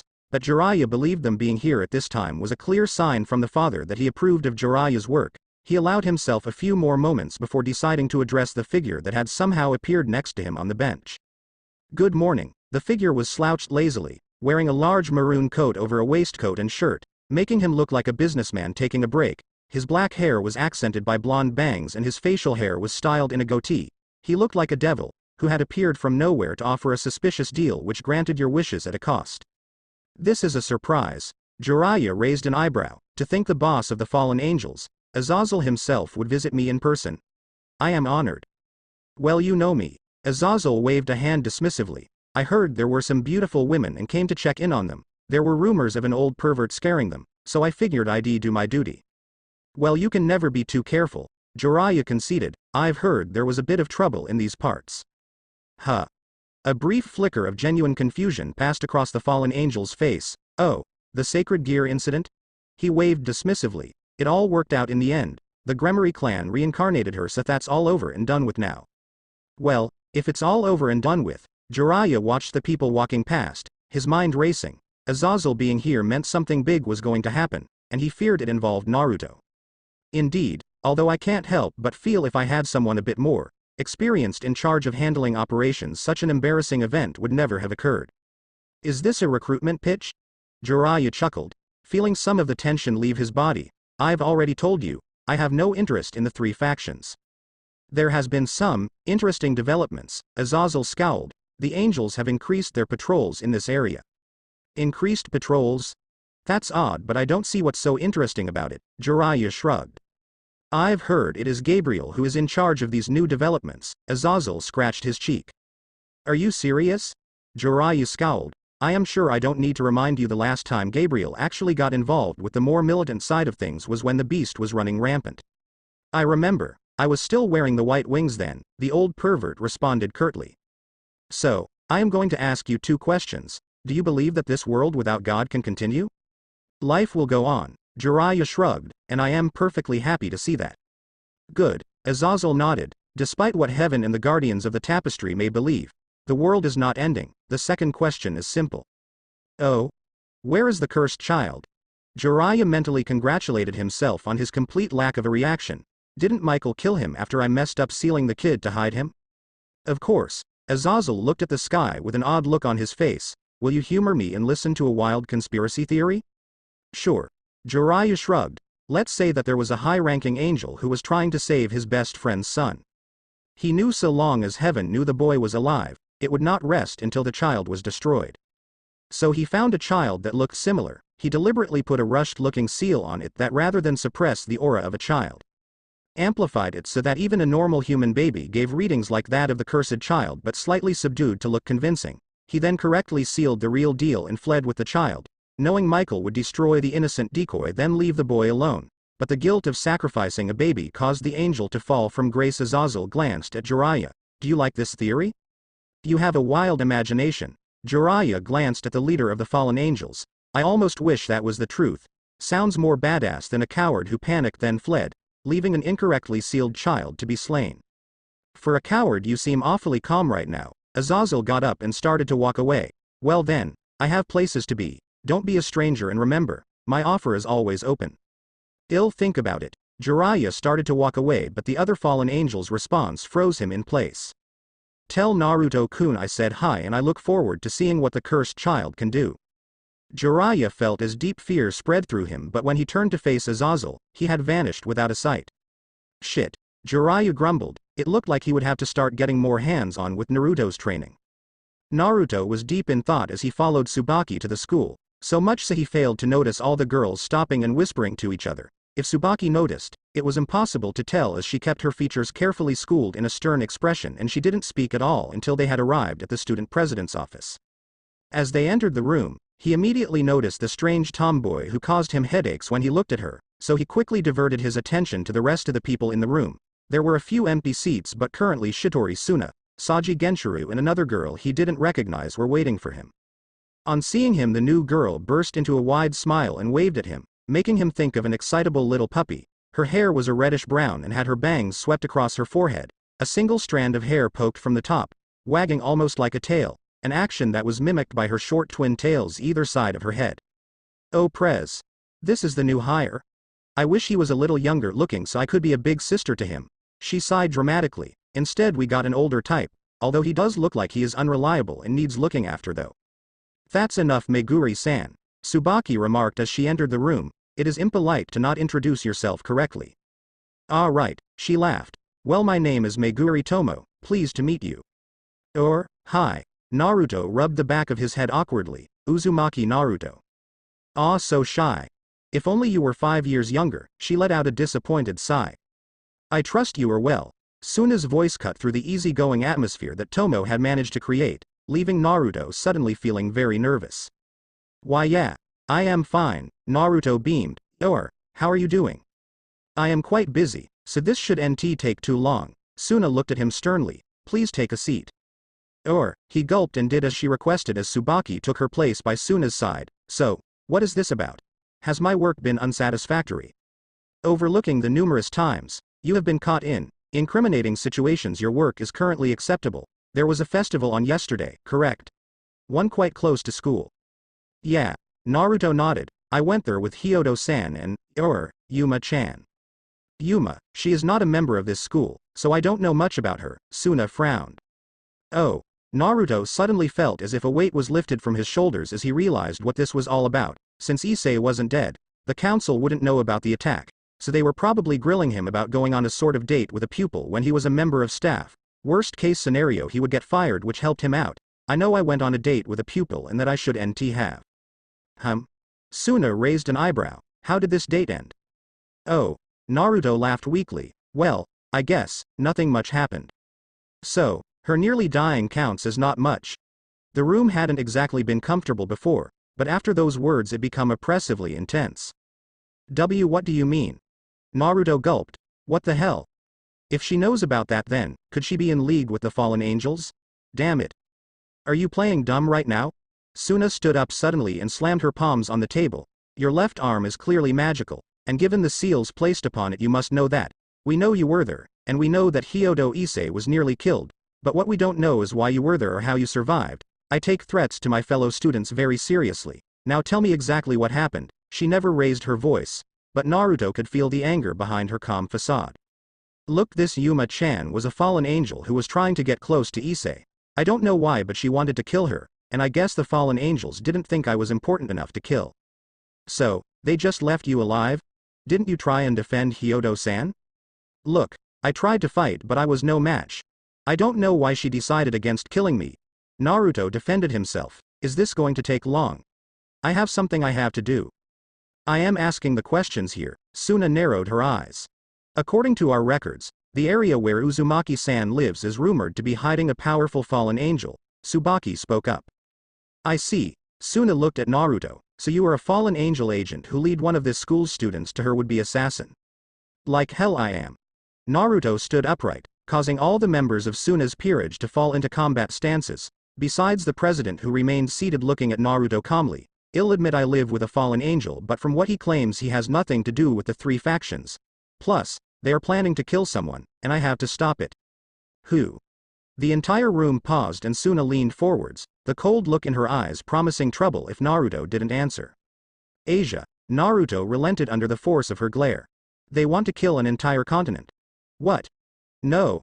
Argento Asia. She's a nun or something. She healed me after I was beaten by the fallen angels. So, these fallen angels are holding a prisoner. There was a flash of distaste across Tsubaki's face, but she was silenced by a nod from Sona. Yeah, and I have to save her, Naruto declared. Why? Did she make you agree to that in order to be healed? Sona asked. No, but I have little sisters and she reminds me of them, he faltered at the weak reason before rallying. Look, I can't just leave her to be executed. I see, Sona frowned. And what exactly is your plan, Uzumaki-san? She got up from her chair and walked behind the seated Naruto, rested her hands on his shoulders, leaning over and whispering directly into his ear. When you just said you were completely helpless against them. Do you plan to die against them just to sat your guilt at abandoning her? No. Naruto clenched his fists. I am still working on a plan. I can't leave her behind like that. It doesn't feel right. Maybe I'll die if I try, but if I let her die and do nothing, my soul will never recover. There was a long silence as Naruto calmed down and Sona remained behind him, looking at him critically as if thinking hard about something. For what it's worth, I believe he is telling the truth. Tsubaki broke the silence. What he says matches what we have heard from Issei-san, up to a point anyway. I agree, Sona nodded. It really does appear that you were just in the wrong place at the wrong time. I can't decide if you were unlucky to get caught in it, or lucky to survive. Still, she turned to her peerage. I don't like the idea of fallen angels conducting rituals in my territory, Tomo. I want you to keep an eye on them. Should we make plans to rescue the hostage? Tsubaki asked. No. I have no intentions of starting the war again. However, should we need to defend ourselves, I would prefer to be aware of what they are doing. Sona stared at Naruto as she walked back to her seat. You said you wanted to save this Argento Asia? I won't let her die. The blonde clenched his fists. If you can offer any help. Naruto swallowed his pride and stood up and bowed until his chest was parallel with the floor. Please help me. There was a smile as Sona looked at the bowing youth. A quick glance at her peerage members was rewarded with nods all around. I suppose I should introduce myself properly. She stood up from her chair and two black almost bat-like wings sprung from her back. My real name is Sitri Sona, current heiress of the Sitri clan, one of the remaining 72 pillars.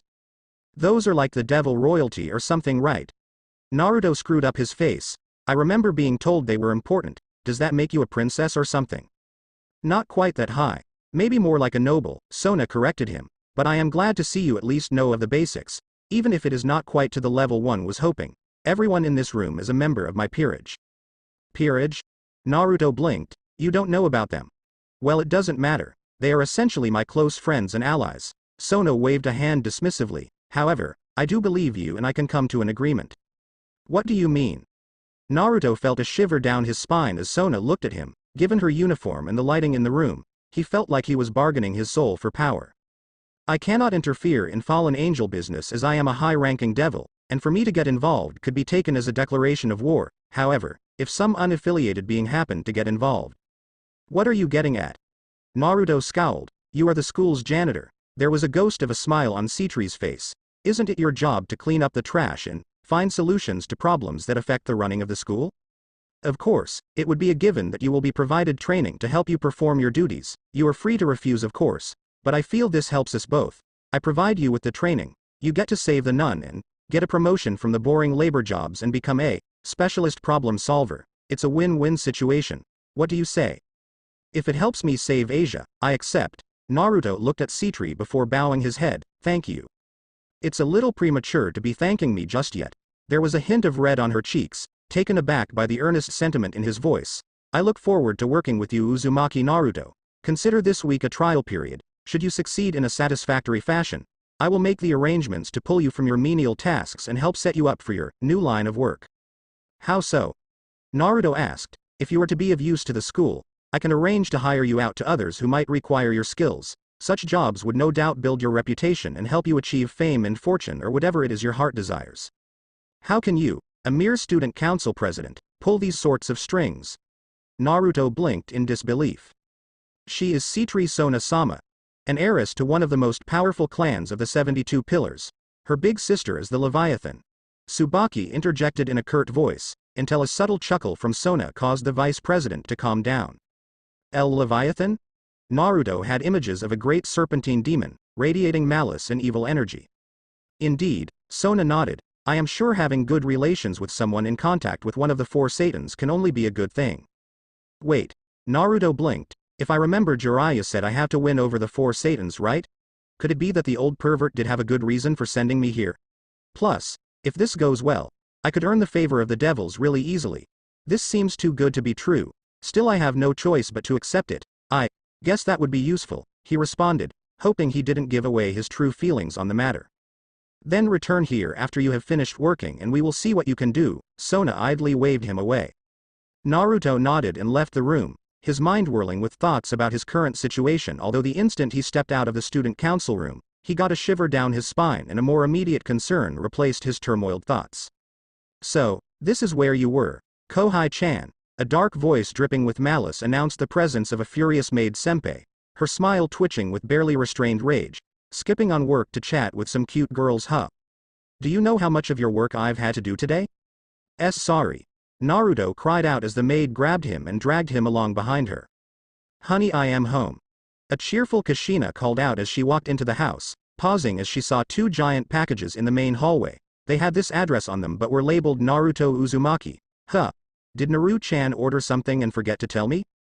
She frowned slightly at the boxes. Each one was quite large, and she wondered what he precious little boy had been ordering.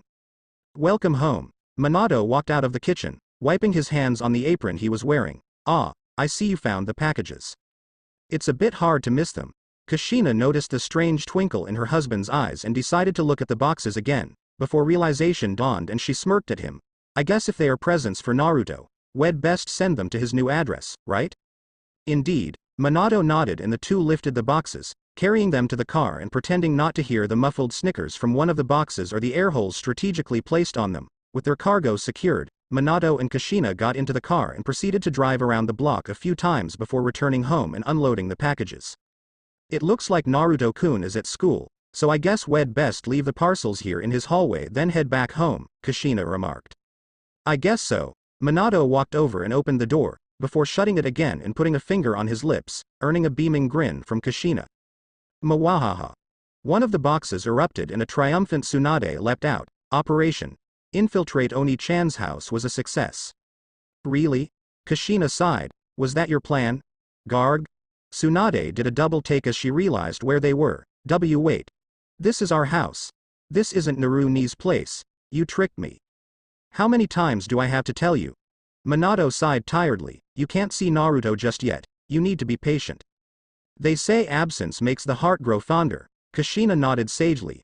I'll bet your big brother is aching to see you again, so just wait for him, okay? Before Tsunade could reply, there was a buzzing noise and Minato glanced at his phone. Who's texting you? Is it Naruto? Kushina asked, with Tsunade bouncing at her dad, trying to get the phone. Let me see. Is he saying he misses me? The energetic twin exclaimed. It's from your school. Apparently Mito-chan is going to be late home today as she has extra work as the student president. Minato shook his head as he looked at the remaining package. Do you know, I am worried Naruto might be in the drug trade. Eh? Kushina flinched. Our precious little boy would never. I was reading online. The only way to tell for sure is to use pepper. The mischievous smile on Minato's face transferred to Kushina as she realized what he was intending. You sprinkle pepper on a package and if there is a strong smell then that means it is a batch of drugs. Oh yeah. We really should just test it, to make sure there aren't any bad influences, right? After a brief stop at the kitchen, Kushina was gleefully sprinkling small bits of pepper into the air holes. The box was vibrating, almost as if there was something inside that was desperately trying not to sneeze. Let me. Tsunade joyfully grabbed the pepper shaker and removed the top, dumping the entire contents into one of the air holes and was rewarded by an almighty sneeze and a cry of pain. My eyes, you uncultured swine. Mito cried out in pain as she kicked her way out of the box, coughing and wheezing while brushing the pepper from her. I should have known letting you join me in this plan would doom my attempts. Your ineptitude in stealth is, like your lack of intelligence, truly something horrendous. Hey. Tsunade crossed her arms. It's not my fault your plan was stupid. Stupid? Mito drew herself up to her full height. My plan was foolproof. Clearly not. Tsunade countered. Did she? Kushina glanced at her husband who was rubbing his temples. That's enough, you two. Minato sternly interrupted the two girls who fell uncharacteristically silent and looked at their feet. I get that you miss your brother, but what would have if we had sent you through the post? You could have gotten lost or you might have gotten Naruto arrested since they thought he was buying girls online or something. I didn't want to get Naru-ni into trouble. Tsunade mumbled. I didn't fully think this through and for that I apologize. Mito bowed her head. My plan could have caused trouble for everyone. So long as you understand. Minato smiled. My next plan will definitely be better thought out. Mito bowed her head and retreated to her room, closely followed by Tsunade. She's learned nothing. Minato and Kushina shared a mental sigh of exhaustion. Naruto fidgeted outside the door to Sona's student council. She had said for him to return after he finished his work, but he was certain there were still classes underway and that she wouldn't be in the office. After standing for several minutes, he decided he could at least sit down inside and wait for the president. Happy with the logic, he opened the door and froze as he saw a half-naked figure turn to look at him. What the? Naruto blinked as his brain processed what his eyes were reporting. A somewhat sheepish guy was stood staring at him, half wearing the student uniform. He had clearly stumbled across some pervert who had broken into the office to wear the girl's uniform. Hey! Who the hell are you? What? Aw crap, I dropped the illusion, didn't I? The guy sighed dramatically. I am gonna get a lecture about this later on. I just know it. Illusion? Naruto lowered himself into a combat stance. Who are you and why are you here? I am a fallen angel agent. Call me Supin. The blonde crossdresser suddenly grinned as if having a brilliant idea. What are you gonna do about it? Why are you here? Naruto bit his lip angrily. His humbling defeat was still clear on his mind, but if he needed to, he would act, if only in the hope he attracted Sona or her peerage for assistance. Just came to steal this. Supin looked at the student council before snatching what looked like a normal ruler. A ruler? Oh, I get it. The ruler used by the president. You're some sort of pervert, aren't you? Naruto shivered. Pervert? The guy crossed his arms angrily. I'll have you know this is, a really important magical weapon. Naruto deadpanned, and I am sure the girl's outfit is some all-powerful armor. It might be. Or maybe I just like to have a bit of air around the boys while you are fine suffocating them. Y'all gotta let 'em breathe. Whatever you say. Naruto's tone of voice made it clear that he didn't believe him. Don't you think you should be respectful of someone far stronger than ya? Did the ass whopping you received last time not enough? TCH. Naruto flinched at the remark, clenching his fists so hard he could almost feel his nails cutting into his flesh. Still he didn't rise to the remark, although his antagonist seemed almost disappointed by this. Well, I guess it doesn't matter. Supin cockily remarked before idly pointing at Naruto with the ruler. I guess I'll have to kill you before I leave, huh? What? Naruto turned to leave only to find that all the doors and windows to the room had vanished. What's going on? Oh, come on. This isn't your first time in separated space. Oh right. You mage types call it a reality marble, right? Reality marble. You really don't know a whole lot, do you? The half-naked crossdresser sighed dramatically. This is an area separated away from reality. Long story short, you can't escape, and I can go wild without attracting any attention. Before Naruto could respond, the assailant clicked his fingers and the walls faded away, revealing a large barren wasteland littered with boulders. I like to call this the killing room. Supin began stretching out, a sight Naruto could have done without, as it turned out he was wearing girls' panties as well, which didn't hide much when he started lunging. So, we are completely sealed off, huh? Naruto sighed as he threw off his work coat before he ripped the bandages from his left arm. So much for waiting for the student council to show up. Huh. The assailant grinned in an unnerving style. That's a pretty strong aura your fist is giving off. This could be fun. Go on. He tapped his chin. Let's see what ya got. Bastard. Naruto cursed the cocky attitude of Supin and clenched his fist. I won't dodge, I promise. It's not like I'll need to. Supin smirked. I'll bet I don't even have to use promotion to beat you. Well, see about that. Naruto had no idea what this promotion ability was, but he was pretty sure that he needed to defeat this Supin before he could use it. For his part, Supin watched Naruto's charge, smug in the knowledge he was safe from harm. That smugness lasted up until Naruto made contact and the sudden burst of divine energy struck him, sending him sprawling through the wasteland and through a boulder.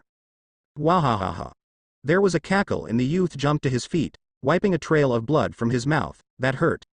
The prez was right. Your left hand is definitely an anti-devil weapon. This could be fun. Let's see if you can land a hit when I am sort of trying. Promotion. Rook. TCH. Naruto scowled as he watched the boy stroll towards him, before flickering from existence. What the hell? Where is he? Behind? Above? Naruto leapt backwards as the floor exploded and his laughing aggressor burst from the floor, brushing the dirt from his clothes. Below? So, you could sense my attack. Interesting. Let's see how far you can go, eh? crap. Naruto cried out in alarm as the youth charged him and launched a straight jab, radiating some malign energy. The Nephilim was just able to raise his glowing arm to guard his vitals, but the impact sent intense vibrations from his entire body, breaking his guard as the boy readied another punch, only to get blindsided by a clone. What? The attacker seemed surprised by this but wiped out the clone in a single punch. Solid clones. The hell sort of spell is that? That can't be an amateur spell. He turned to Naruto, who had recovered his balance and increased the difference between the two. Are you actually a Magus rank? Strange. I had you pegged as a melee idiot like me. If I can't win on quality, guess I'll have to go for quantity, Naruto declared as he suddenly charged, a group of 5 clones flanking him. 100 times 0 is still 0, Supin mocked, content to let Naruto launch his attack. Whoops, he laughed as Naruto's glowing punch sailed over his head, resulting in a powerful knee to the stomach that sent Naruto hurtling into the air as his clones continued their furious assault on the laughing fallen angel agent. However, everywhere they struck, the assailant managed not to be. It was like trying to punch a fog as the magical constructs failed to connect with anything solid. In the rare cases they did, it was like punching concrete and the agent barely registered the impact. Damn it. Naruto was crouched on the floor after landing from the attack he had received. It pissed him off that he could tell the attacker was holding back and yet with a single knee. Naruto was practically beaten. He could taste his blood in his mouth, and watching the guy play with 5 of his clones was disheartening. He racked his mind for a plan. It was clear that he only seemed interested in the original, merely playing with the clones, yet he tried to counter the real Naruto. He needed to land another punch with his left, but so long as the fallen angel agent was paying attention to his movements there was no chance of landing a blow. Okay, I am bored. With a minimal amount of effort, the agent sent all 5 clones flying away, with one striking Naruto and dispersing in a puff of smoke, before Naruto charged from the smoke, his fist glowing with the divine energy coursing through it. Bastard! Naruto yelled as he ran from the smoke and headed sharply left before charging the bemused fallen angel servant. Come on. Stop trying to hit me and hit me, Supin mocked. Eat this. Naruto lunged at him, but the agent just laughed and grabbed his arm tightly, pausing as he sensed the clone attacking him from behind. Haven't you realized those clones are nothing but distractions? They can't hurt me. Yeah, I noticed, Naruto smirked. We do make good distractions, don't we? What? That was all the assailant had time to say before the real Naruto punched him in the side of his head with all the energy the blonde could muster. The result was an explosive detonation of considerable force, and the cocky assailant was once again sent hurtling, creating craters as he struck the floor before smashing into a small plateau and reducing it to rubble. Naruto himself skidded backwards, his entire left arm screaming in agony and covered with deep cuts and burns. Not so cocky this time, Naruto panted as the distraction clone disappeared, glancing at his left arm. He winced at the sight of his self-inflicted wounds, but noting that the glow was almost completely gone from his arm, that much energy must have put him down. That's what I am talking about. There was a boisterous laugh and Supin staggered from the smoke left from the attack. The left side of his face was swollen, and his left eye was forced shut by the swelling. Most of the girl's uniform had been destroyed, leaving the pervert in scraps of cloth and panties. I knew I sensed something worthwhile. Come on. Is that all ya got? There was an almost feral look in his eyes as he advanced on the panting Naruto. Damn it. I need to recover my breath. He started to retreat only for a strange beam of light to wrap around his wrist and a severe sense of fatigue to wash over him. Wait. What is this? He looked at his arm confused as he tried to break the beam of energy, but before he could grab at it, he felt all his strength sap out of him. What? He fell to one knee, unable to find the strength to even speak. I guess that's it, huh? Still, Supin smirked as he held out his arm, a strange-faced lizard on his arm from which the beam originated. Is this your first time seeing a sacred gear? Huh, to think I plucked that cherry, he laughed boisterously. Sacred gear. Naruto struggled to his feet. Isn't that what Rainier wanted to kill Issei for? There are many types, the youth smirked. In the spirit of fair play, I'll tell you what mine is. This is called absorption line. It allows me to move energy about, in this case away from you into me. Man, your energy is sorta spicy. This isn't the energy of a human, devil or angel. I don't know why, but I really want to eat you right now. What the hell? Naruto blinked as the lizard in the assailant's arms started to white and scaled, like the beast form reflection of Naruto's in the mirror of truth. I really want to consume ya, to absorb ya and become one entity. I am so hungry. He suddenly launched himself at Naruto, his eyes like golden marbles in a sea of darkness and his mouth wide open, showing cruel teeth that made Naruto think of a shark. But before he could bite Naruto, There was a noise like a gunshot and suddenly the line connecting them vanished and the assailant fell to the floor. What a troublesome person. Tsubaki sighed as she summoned the naginata she had struck him with. Still, I suppose this is to be expected. He was quite excited at the potential of finding someone interesting to fight. Amon's gotta have a rival or whatever it is he keeps telling me. Eh? Naruto blinked stupidly as the discoloration from Supin faded away as the line between them disappeared. Still, I have never seen Genshiro-kun react like that to someone's energy. Tsubaki clicked her fingers and suddenly the exhausted Naruto and now named Genshiro were back in the student council room. Sona was stood to one side, tapping her finger against her chin and staring at the unconscious Supin. Genshiro Supin? Naruto blinked. Supin. There was a sigh of exasperation from Sona. Really, of all the fake names, his name is Saji, a member of my peerage. I don't know why, but he likes to fight and was interested in testing you out. I guess he pretended to be someone else in order to provoke you to fight. Oh. Naruto glanced at the snoring Saji. Wait. That's the tomboy who's in the council. Well, that was an interesting fight, Sona remarked dryly while Naruto processed his discovery. You have some power, that is undeniable, but still. What the hell is going on here? Why did he want to eat me? Naruto interrupted angrily, causing Sona to raise an eyebrow. Remember your place, Tsubaki scowled. You are in the presence of Sona-sama. You will address her with the respect she deserves. And I deserve answers. Naruto scowled. While I did plan for Saji-kun to test your skills, he wasn't supposed to do it without my approval, and for that I apologize. A member of my peerage has caused you trouble. Sona bowed her head slightly. Oh? Naruto was taken aback by her humble attitude. Well, I guess that's not a problem. Good. Before Naruto had time to register the return of her cold professional tone, Sona was stood behind him, analyzing his body. You appear to take a bit of damage from the knee to your stomach, but it seems as if you have accelerated regeneration. Attack power seems limited, given you can only damage him with your left arm, and that last attack of yours appears to have damaged you as well, or at least it did, but the wounds seem to have recovered. Naruto glanced at his left arm. Hey, you're right. All the burns had faded and there was only some light bruising on his knuckles. That last attack though, Sona rubbed her forehead, so much power wasted. Naruto blinked. You released energy in a spherical explosion, no focus at all. Sure, it had a bit of impact behind it, but you probably took more damage than Saji did. Haven't you been taught any control techniques?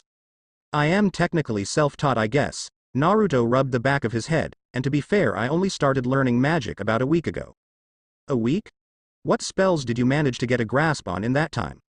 Well, there's the clone spell. Naruto started. An interesting spell to be sure. Sona nodded, and? That's sorta it. He trailed off and felt as if he could see what little respect Sona had for him drain away, but it's really useful.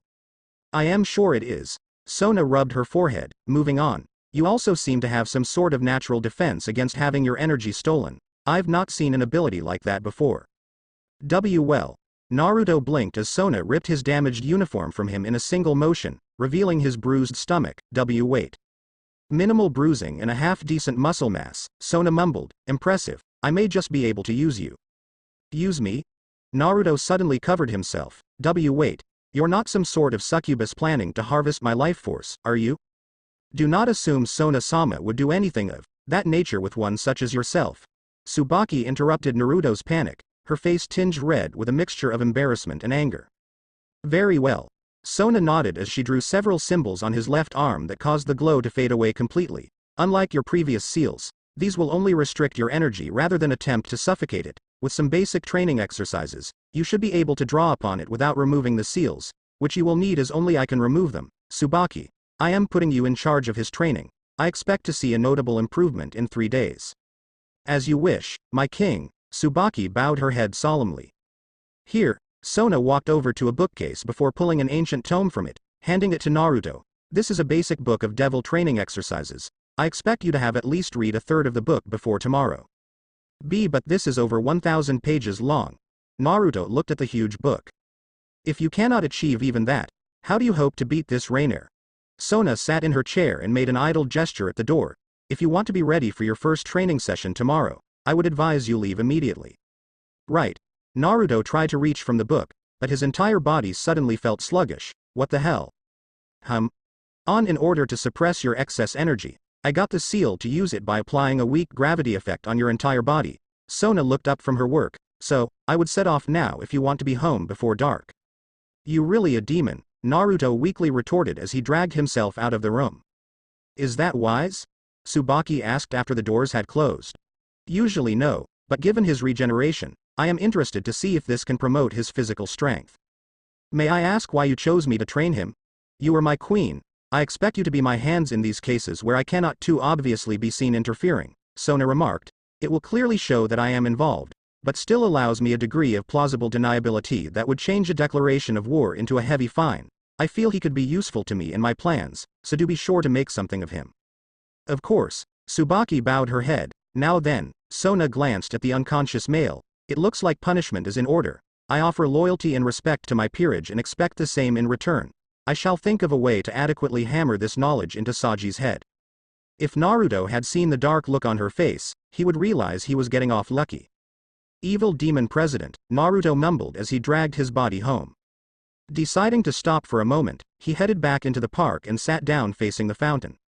He had taken the first steps towards saving Asia, but he needed to do more. Part of him doubted it was a good idea to play along with the devil's whims, but at this point he had little choice. Jiraiya had effectively passed him off and told him to find his own teachers, and that book he was reading had taken him too long, almost a week, to learn what he assumed was a basic spell. There was no way he'd learn anything useful before Asia's execution. My, brings back memories, doesn't it? A voice that caused a primal terror deep within Naruto's core called out. Mr. Half-Angel.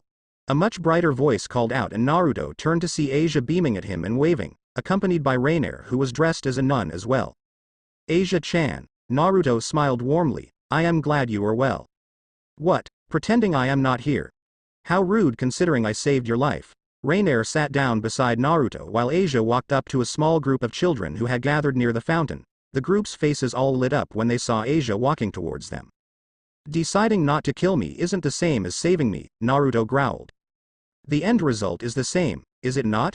Rainer's smile failed to reach her eyes. What are you doing here? Naruto asked coldly. Argento-san is something of a popular attraction for the children. She tells such beautiful stories of hope. There was a clear tone of amusement in her voice that made Naruto want to punch her. How incredibly naive of her. She still believes father is listening. Are you really planning to sacrifice her? Naruto saw no point in beating around the bush. I guess Jiraiya-sama told you that, indeed, her sacrifice will help strengthen the fallen angels. And that makes it all right to sentence her to death. Naruto glared at the fallen angel, who merely shrugged. Devils and angels are constantly fighting over the souls of your kind. Why should we fallen be any different? Rainer's figure radiated disinterest. Unlike the devils and angels, we can't reincarnate human souls, so we have to take other methods to ensure the survival of our species.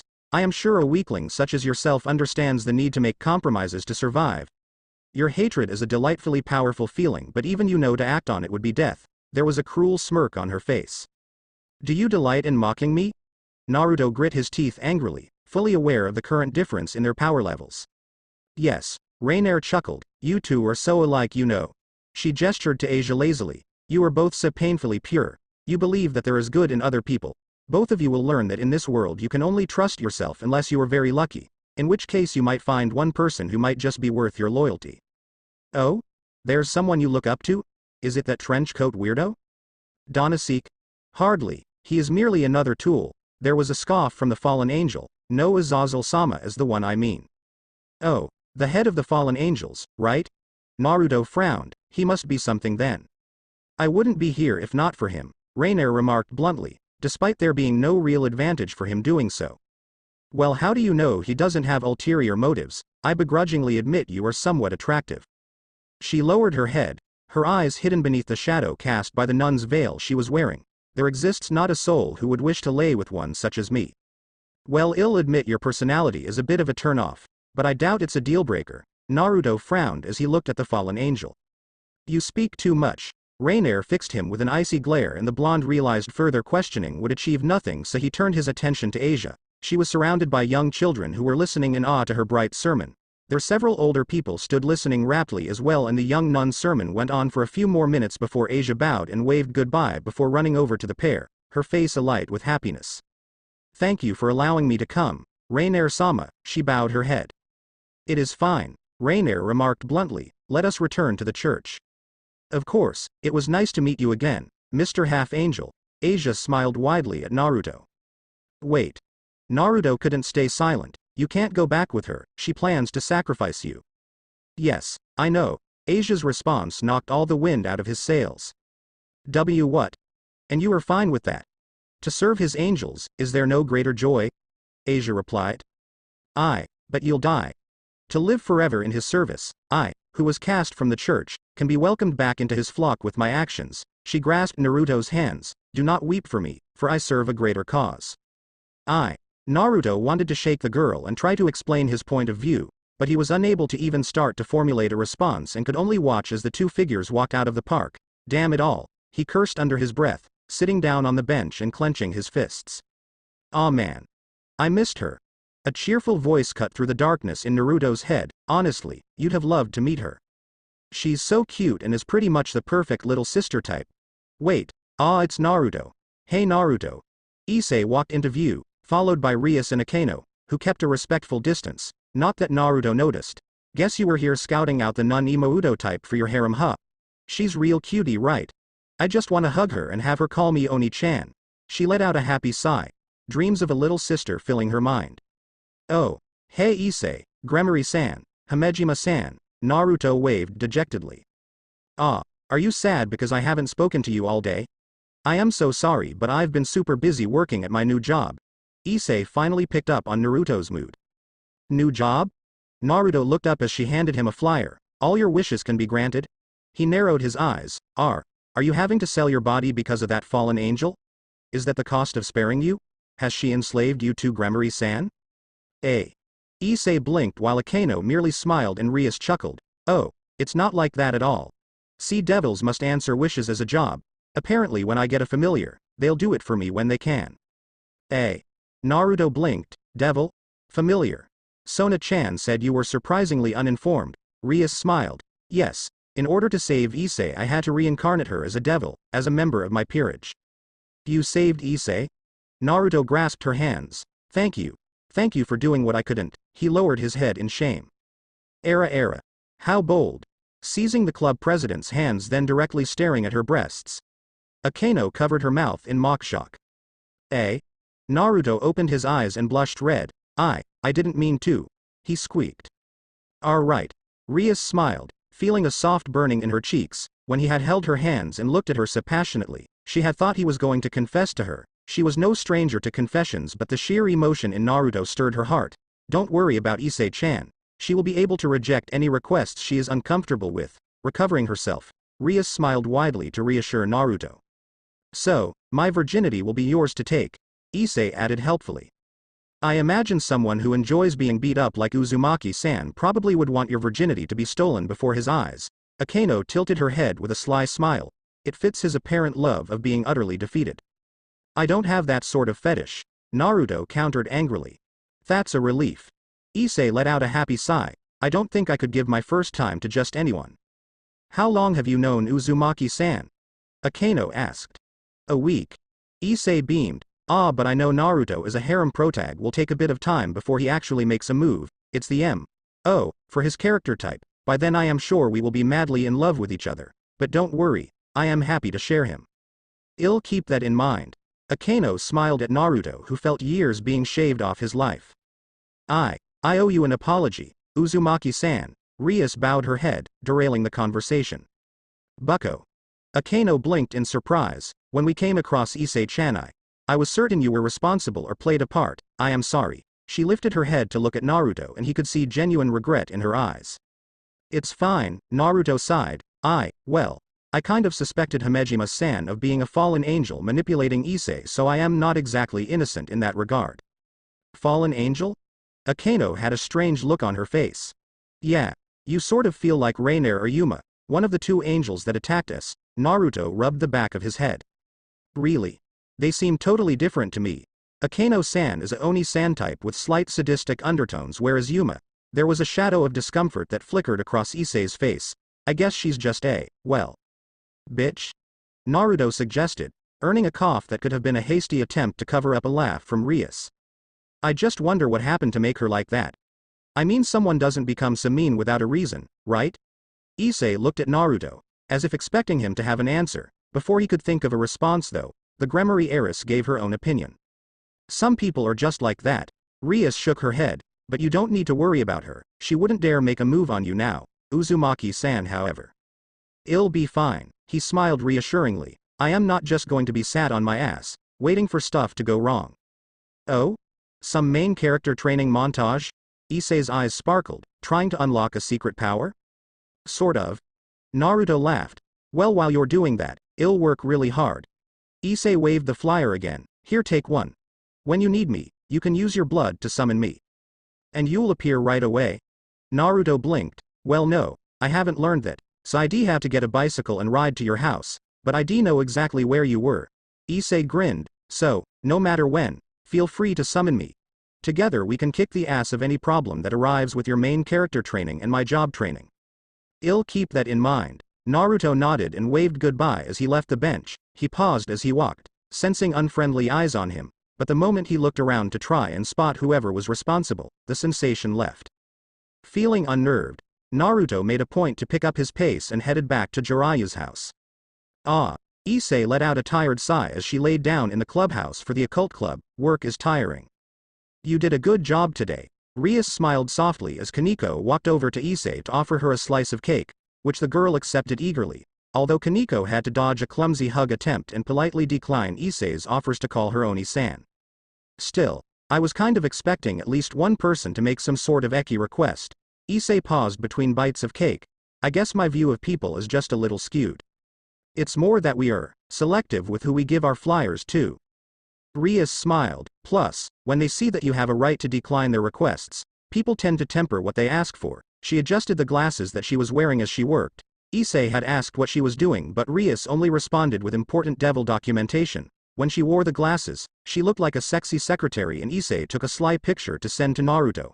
The pervy brunette imagined he would appreciate the image. Did you have any interesting jobs, Issei-chan? Akeno asked as she placed a cup of tea on Rias' desk. Nothing really. Issei put the empty plate on the small table next to the couch she had been sprawled across and brushed the crumbs from her uniform. An old woman wanted someone to massage her shoulders, and there was a kid who wanted some help beating a computer game. I am surprised they were willing to summon a devil to deal with those things though. This area has been under the influence of the Sitari clan for some time. Rias chuckled. Those in the know are more prevalent in this area than others. So, do you know the president then? Issei asked curiously. She is an old friend of mine. The red-haired Gremory heiress nodded softly as she took a genteel sip from her cup. Before continuing her work, she is reliable and a hard worker with a good peerage. Do you think you could add Naruto to your peerage? Issei asked. Adding a member to a peerage is an important and almost irreversible decision, not something to be taken lightly. Akeno gently chastised the eager brunette. Rias-sama has only a few pieces that she can spend, and to use them on someone like him. Oh? Don't you like him? Issei tilted her head. Is this because he called you a fallen angel? No, although that was surprising. The black-haired beauty stared into space. He is an anomaly. Anomaly. Issei repeated. What Akeno is trying to say is he is neither a devil nor an angel. There are too many mysteries surrounding who he is and what his powers are. I am sorry, but I have no plans to recruit him just yet. There was an apologetic smile from the king of the peerage. Could I get a peerage and recruit him then? Only high-class devils get one. Rias smiled. But it isn't impossible for you to reach that tier, although it will take a long time and a lot of hard work. Well, I'd best start training then, Issei suddenly declared. Before anyone could respond, there was a knock at the door and in walked an anhydrous youth. The uniform they were wearing looked more like a boy's outfit, with trousers and a tie in place of the bow and skirt. Ah, Kiba-kun, Rias smiled. I trust everything went well? Indeed, Rias-sama. Kiba bowed his head. The rogue devils have been dealt with. There are a few splinter groups that I have managed to locate. He pulled a small notepad from his pocket and handed it to his king, who merely tapped her chin thoughtfully. Tomorrow I want you to take Issei and Kaneko-chan to the first of these locations. It will serve as some combat practice. Until then, feel free to take it easy. I appreciate your hard work. Thank you, Rias-sama. There was a soft bow of his head. It is time for club to end. Rias closed her book and removed her glasses, a tired expression marring her beautiful face. I will see you all tomorrow. Be careful on your travels. Apparently the same fallen angel group that attacked Issei-chan is still operating in the area. Sitri-san says she is monitoring the situation and has made plans to deal with it before it becomes a problem we can't ignore. Still, It wouldn't hurt to be careful. Kiba-kun, could you escort Issei-chan home? Of course, Kiba smiled pleasantly at the brunette. Ah, you don't have to do that for me, Issei laughed weakly. Nonsense, we are members of the same peerage, it is only natural for us to help each other out. Well, if you insist. Issei got out of her seat and bowed her head. Thank you for your instruction, Gremory-senpai, Hamejima-senpai. I am heading out. With a coy salute she left the clubhouse, followed by Kiba. The two walked down the streets in an awkward silence. So, Issei coughed awkwardly. How did you end up in Gremory-san's peerage? Were you nearly killed like I was? Ah, sorry. That was probably a bad question to ask. I was, not entirely living, I suppose you could say. The anhydrous youth nodded. Gremory-san saved me from a dark fate, and for her, I shall be a sword to cut down all who wish her harm. That's no good. Pardon? Kiba blinked. If you go all white knight, that's gonna make it harder for Naruto-kun to make Ria-senpai fall for him. Issei crossed her arms. I don't follow. Look, if she is used to having a prince type like you around, that means Naruto's gotta be like a king type or something to trump you and win her heart. I assure you my affection for Gremory-sama is familial at best. Kiba wasn't entirely sure how to deal with the sulking Issei. I have big plans, but for them all to work Naruto-kun has to win over all the heroines, Issei declared, and don't think you can win me over with that whole prince routine either. I prefer my MCs to be a little rough around the edges but a heart of gold. You can't trick me. I will keep that in mind. Kiba smiled weakly. If I may ask you a question. Go on. But I am prepared for any tricks to try and make me fall in love with you. Why are you so interesting in Uzumaki-san? You have barely known him a week, correct? It's kinda hard to explain it. It's just after our first conversation I got this feeling, right? I could tell that he was the guy I've been waiting for. I apologize for this next question, but did you not believe that the fallen angel Yuma was a good friend to have as well? That's completely different. Issei rounded angrily on Kiba, who took a step back. Yuma was using some weird trickery to fool me. Can you guarantee that Uzumaki-san is not doing the same? Kiba sighed. As I said, I am Ria-sama's sword. I will strike down any threats to her before they have time to endanger her. He's not a threat. He could be a really important ally. I apologize, I have overstepped my boundaries. The knight bowed his head softly. The degree of your interest in a stranger seemed suspicious, so I was concerned he was using some sort of magic to influence you. However, your feelings are definitely free from foreign manipulation. I pray you forgive me. If you promise not to try and seduce any future harem members from Naruto and me, I will consider it, Issei remarked sulkily as she walked up to the door of her house. Kiba stood watching her. I give you my word, I have no interest in love, eh? Issei paused as she opened the door. A weapon such as myself has no need of such feelings. I exist only to slay my enemies. Romance and the like are something that I have no need of nor desire for, so you can sleep easy. Kiba bowed his head and left, leaving a confused Issei at her door. Much to Naruto's surprise, Jiraiya was waiting for him in the garden of the fallen angel's house. The old pervert hurriedly scurried him inside the house, glancing at an ornate pocket watch every few seconds until they were both in the house and all the seals had been drawn again. Is everything all right? Naruto asked. What? Oh yes. Everything's fine, absolutely nothing to worry about. The fallen angel laughed boisterously. So, how's your day been? I think I've found someone who is prepared to help me out, Naruto replied bluntly, a devil who is the Harris of the Sitri clan apparently. Wait, Sitri Sona? There was a brief look of confusion. She is here too? I mean, I knew the Gremory heiress was at the school, but to think the Sitri clan's heiress is as well. I know this is Sitri territory, but still, this place sure is popular with the high-ranking devils. You're not kidding. Naruto nodded and started to head to his room. I am going to go to sleep. Now hold on just a second. Jiraiya grabbed Naruto's arm and steered him to the living room. Weren't you asking me to train you earlier? Well yes, but nothing. The almighty Jiraiya-sama will turn you from a weak scrawny bottom dweller into an apex predator. He posed dramatically but only earned a deadpan glare from Naruto, coughing awkwardly. He tried to recover his enthusiasm. First things first. I have some weights to help build you muscle mass, but not just any weights. These are special seals that apply the effect to your entire body and can be active all the time. The Sitri heiress already put some on me, Naruto yawned. Apparently it's using the leaking energy from the seals on me to power it as well. Oh, Jiraiya faltered. Well, did she put a spirit drain on you? A what? Aha.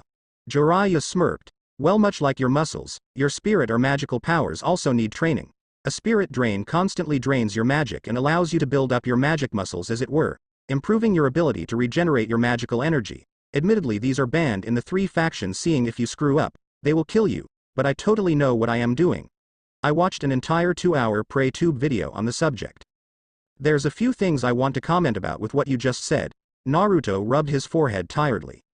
You have a fairly large amount of magic, but your mana recovery is quite slow, seeing as up until recently you didn't use it. This will help you play catch up, and by the time you have to save Asia comes you should actually be able to put up a good fight. Jiraiya grinned at his young apprentice, who merely groaned in resignation. And you are sure that I won't die? It won't mess with the other seals on me. I am fairly sure it will be fine. Jiraiya responded after a pause that went on longer than Naruto was happy with. But if you want to be battle ready before Asia's execution, you don't have much a choice. Against his better judgment, Naruto took off his shirt as Jiraiya prepared the materials to draw the seal. So, Jiraiya remarked as he started mixing ink and various strange ingredients, "How goes your magical training?" "I can create solid magical clones now, but that's it." "Wait, you actually can cast that spell?" Jiraiya blinked. Could this kid be some sort of prodigy? That was a high-level spell he learned. Or maybe it is his mother's blood in him. Well, I suppose you were a little slower than I was expecting, but for someone with your lack of magical experience, I suppose that was decent enough progress. He coughed awkwardly. Unfortunately, they aren't much use in fighting as they have little physical impact, Naruto sighed. What are you talking about? They are clones of you. They can do everything you can do. Oh, I get it. The fallen angel suddenly laughed boisterously. You don't know how to channel your otherworldly energies yet, right? The only reason you can use the divine punch is because your left arm is leaking divine energy constantly. But I can create clones. Surely that proves that I can channel my magic just fine. Plus, I was able to force the energy out of me in an attack. Human magic uses neutral magic, with is just energy that you can manipulate with effort. Divine and demonic energy have wills of their own, which makes them harder to use for someone with souls like you. What you did was less controlling it and opening a dam and hoping for the best. I'd wager you took some damage yourself from that maneuver. Souls like me? Naruto quickly tried to change the subject, although the snort from Jiraiya showed his attempt wasn't unnoticed. Yeah, you have 2 souls, remember. One appears human and the other, well, I can't place it to be honest. I'll assume this is your Nephilim soul. Since you don't have an angelic soul, you aren't programmed to use divine magic, and since you're not a devil, you aren't programmed to use demonic magic, regardless of the fact both energies are present within you. So, can I not learn how to use them? As a rough guide, self-sacrifice. Duty and courage tend to help channel divine, and greed, lust, desires, etc. help to channel demonic magic. When you learn how to control it better, then you will be able to use those attacks with your clones as well. Basic magic is much easier to control than energy with a will such as divine or demonic magic, but far less potent. It's why human mages never compare to devils and the like without assistance from one of them. Seriously? Naruto blinked. Well, teach me that then. It isn't that easy to do though. Jiraiya stepped back and put the brush he had been using down. Most of it is gut instinct. I can't teach you since I am an angel, so I can just use divine energy. Sorry kiddo, but this is one thing you'll have to learn by yourself. It was why I was planning to let you figure your powers out in your own time, but it looks like I might not be able to do that anymore. What do you mean? Naruto looked at Jiraiya. There is a slim chance that Azazel, the fallen angel head honcho, knows who you are, Jiraiya replied evasively. Slim chance? What makes you think that? He may have met me today and said to tell you hi, by name I might add, and that he was looking forwards to seeing what the cursed child, that's what heaven and hell call you by the way, can do. Huh. Naruto rubbed his forehead. I'd say that is bigger than a slim chance. Does this affect my plans to save Asia? Do you think hell interfere? Nah. Jiraiya shook his head. So long as nobody dies, I think I can sort out any problems with Azazel. Of course, if you want to back out, then I totally understand. No. Naruto looked at Jiraiya with piercing blue eyes. I won't let Asia die. Jiraiya blinked stupidly. Behind Naruto he could clearly see the shadow of his beloved student. I won't let him die, Jiraiya-sama. He's my son. I will never give up his location to Michael, even if I have to die to protect him. Jiraiya? Naruto blinked as he noticed a tear roll down Jiraiya's face. Huh. Oh right. The old angel coughed awkwardly as he wiped away the stray tear. I was just deep in thought, anyway. Jiraiya cleared his throat unconvincingly. How'd you like to learn some basic offensive spells? I can't help you with your divine and demonic powers, but I sure as hell can teach you some basic firepower spells. Plus, The additional mana drain from using spells with the drain on you will help build your magical capacity and possibly as a result physical, regeneration speed. Do I have to read another book? I've been given some homework from Sitri-san as well. Naruto's shoulders drooped. Nah. Jiraiya smiled warmly. Just this once the almighty Jiraiya will help you out. He is definitely your son, my foolish pupil. Jiraiya thought warmly as Naruto grinned at the prospect of learning some cool magic. Promise me Jiraiya, if I should die, protect my son. Even if it kills me, Jiraiya mumbled softly under his breath. You say something? Naruto looked at the old man with a confused expression. Nah. Jiraiya ruffled the boy's hair with a soft smile. Just wondering to myself how I am going to turn a no-talent hack like you into something worth noting. Bite me. Naruto angrily retorted. I'll show you. Bring on your worst training and I'll master it. I don't doubt that you will. Kiddo, thanks for watching.